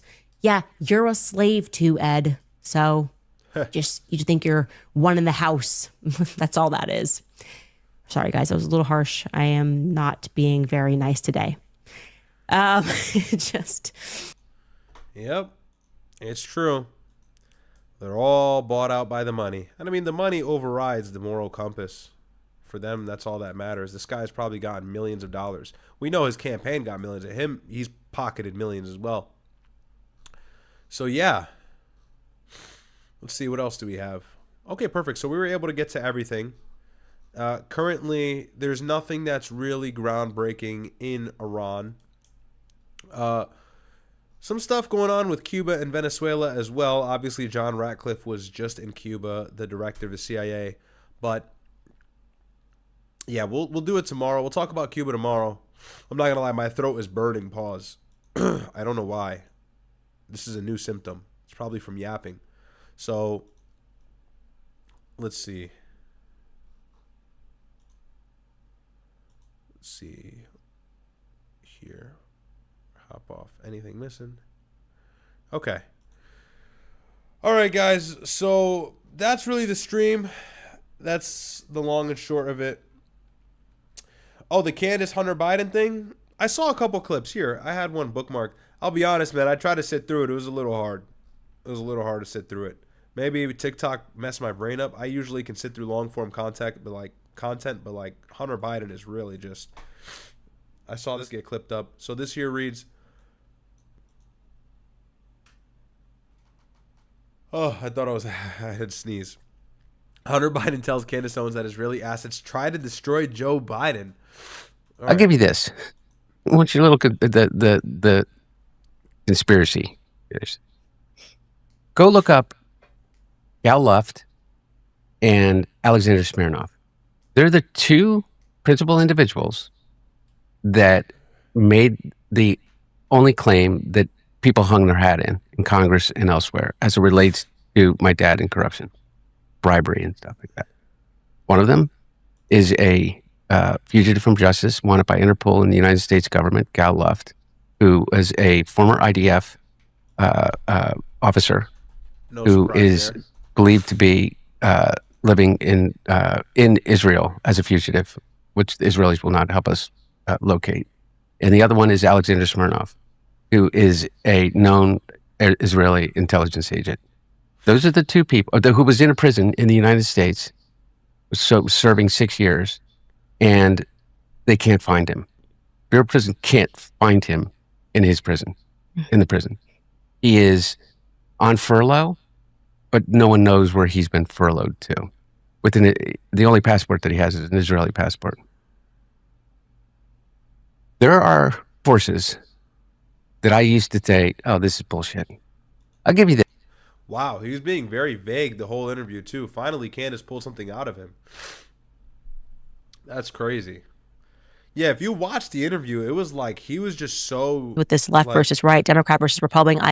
It kind of seemed like Candace was just trying to get him to admit something, like trying to get him to crack, which is like good. Like she was trying to see if she can get anything out of him. I'm like this. But I just felt like he didn't really, he was so just, he was like mundane. Is sheer evil. I mean, I didn't watch the whole thing though, so. Versus good. By the way. This is like sheer evil. But by the way, for real. Exactly. Exactly. It is. Yeah, nice outfit, Candace. That's a nice outfit. It is good versus evil. Yeah. They have torn the mask off of this. I said to you before, is that I pray to God that by the end of this that you think of me as a friend, because if anything ever happened to me, I want you and Melissa team up. You'd fit. Like, oh my the bottom God. of it. Not. Yeah. So, I mean, I didn't watch the whole thing. If we have nothing to really go over tomorrow, we can go over it. But again, like I said, I don't want to get copyrighted. So we'll play around with it. We'll test it out. Okay, yeah, that's it for the clips. That's it for the chats. All right, guys, love all of you. Myron's not going live tonight. He needed rest. He went live for like 6 million hours the other day, or yesterday. He did after hours and he had debrief. He's going to be live all day tomorrow, so don't worry. But I really appreciate all the love. I'm really sorry about the congestion. I know it doesn't sound good on the mic. I'm over here like sniffing. Sniffing sounds gross. I'm sorry. I had to come on and do a stream because I was just so behind in the news, but we kind of got to everything. We went over Thomas Massie, went over Iran, we went over the Mosque shooting, and then whatever, the Gaza Flotilla as well, Ben Gavir. No surprises with that guy. But love all of you guys. I'll be back to... Oh, don't go. Don't go. Don't go. Don't go. Don't leave. Don't leave. Don't leave. Please, if you have not already, go follow the clips page on the gram, okay? This is the clips page. Go follow that. We're farming Sneako recently, but some of these clips do well. Some of them don't. Most of them don't. But we're at 1,600 followers, trying to get to 2K. Go show love, okay? And then you want to follow my actual Instagram, go ahead. A lot of you guys DM me here. I'll be honest, man. I have so many DMs. I don't see them. Be totally real with you. So if you want to try and contact me, I'm going to set up like an email to where like you guys can inquire and stuff. I'm going to set that up. I'll work with One Chest or something like that. Because the DMs is just like, I think I almost have thousands. Because a lot of it is like, oh, what's up? I didn't know you're Myron's brother. And then a lot of it is like, I hate you. So it's not just support. But yeah, so please, if you want to contact me, hold off. If you want to DM me, go ahead. I'm just not going to see it. There's too many. I try to take a look, but there's just way too many. And yeah, that's really it. I had some funny clips I wanted to react to. You know, here, we'll take a look at some of these. Some of these are pretty funny. I kind of had these queued up. Hopefully, if you're still here, I know I said I'll end here. Let's go over some of these clips. So Braden Carter is some streamer. He does all these like IRL streams and stuff. But there was one funny ass clip that came out like literally a week ago. This was hilarious. Hang on, let me make this a little bigger for you guys. For sure, you ready? Yeah, bro. Facts. Is it your first time here? Yes. Yo. I'm my first time in USA too. Oh, for real? Yes. Oh, wait, where you from? Israel. Oh, tough.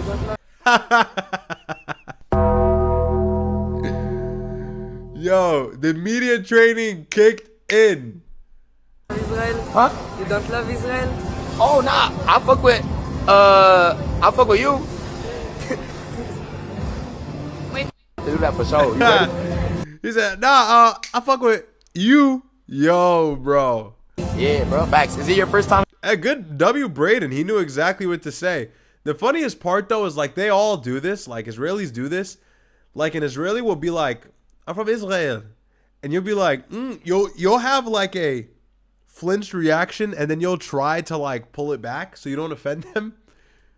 Like, hey, what's up? Hey, how are you? You know, like, where are you from? Oh, I'm from United States, whatever. I'm from Sudan. Where are you from? I'm from Israel. Oh, cool. Bro. And then the kid goes, what? You don't love Israel? It's like, bro, no, I don't think anyone does. Oh, for real? Yes. Oh, wait, where you from? Israel. Oh, tough. You don't love Israel? Huh? Look at it. He said, you don't love Israel? Like, why'd he turn his shoulder into it? What the is it? Yo, like, get out of here, kid. I didn't flick his ass away. Like, you don't love... Why are you... They force you into a political position. You don't love Israel? It's like, bro, can I be neutral? And Braden's not a political streamer. He just does his thing, you know? It's like, he doesn't want to answer that shit. Why would he want to answer that shit? You know what I mean? But, yeah, all right. That's it. Okay. All right, guys. Yeah, so follow the gram. Follow me on X as well. It's Riyad's Reports. Same thing as my YouTube. I haven't been tweeting as much lately, but I'm going to get back to it. I have to grow the account. This is the X account if you weren't following already. And I forget to tweet out when I'm live. I also forget to text one chest that I'm live. So like I start the stream and I forget. But follow the X, follow the IG. Love all of you guys. I will be back tomorrow most likely. I'm always saying most likely. I don't want to make a promise and then not do the show, but I'll be back. And I'll probably be back with Myron, so it'll be a good stream. We'll go over all the good stuff, all the news. But I had a lot to catch up on tonight. What was this, like a 3-hour stream? Yeah, 3 hours, not bad. So love you guys. Appreciate all the love. And some videos will drop tomorrow, and then I'll be live around 9 p.m., kind of same time. And then Saturday, I'm going to try to go live. I'm going to try to run it up. I keep getting sick. It's because I don't sleep. That's exactly why. I know why. It's because I don't get a lot of sleep. I just be up, man. I just be up. So, anyways, that's it. All right, let me conclude here. Love all you guys. God bless. Appreciate you. Have a great night.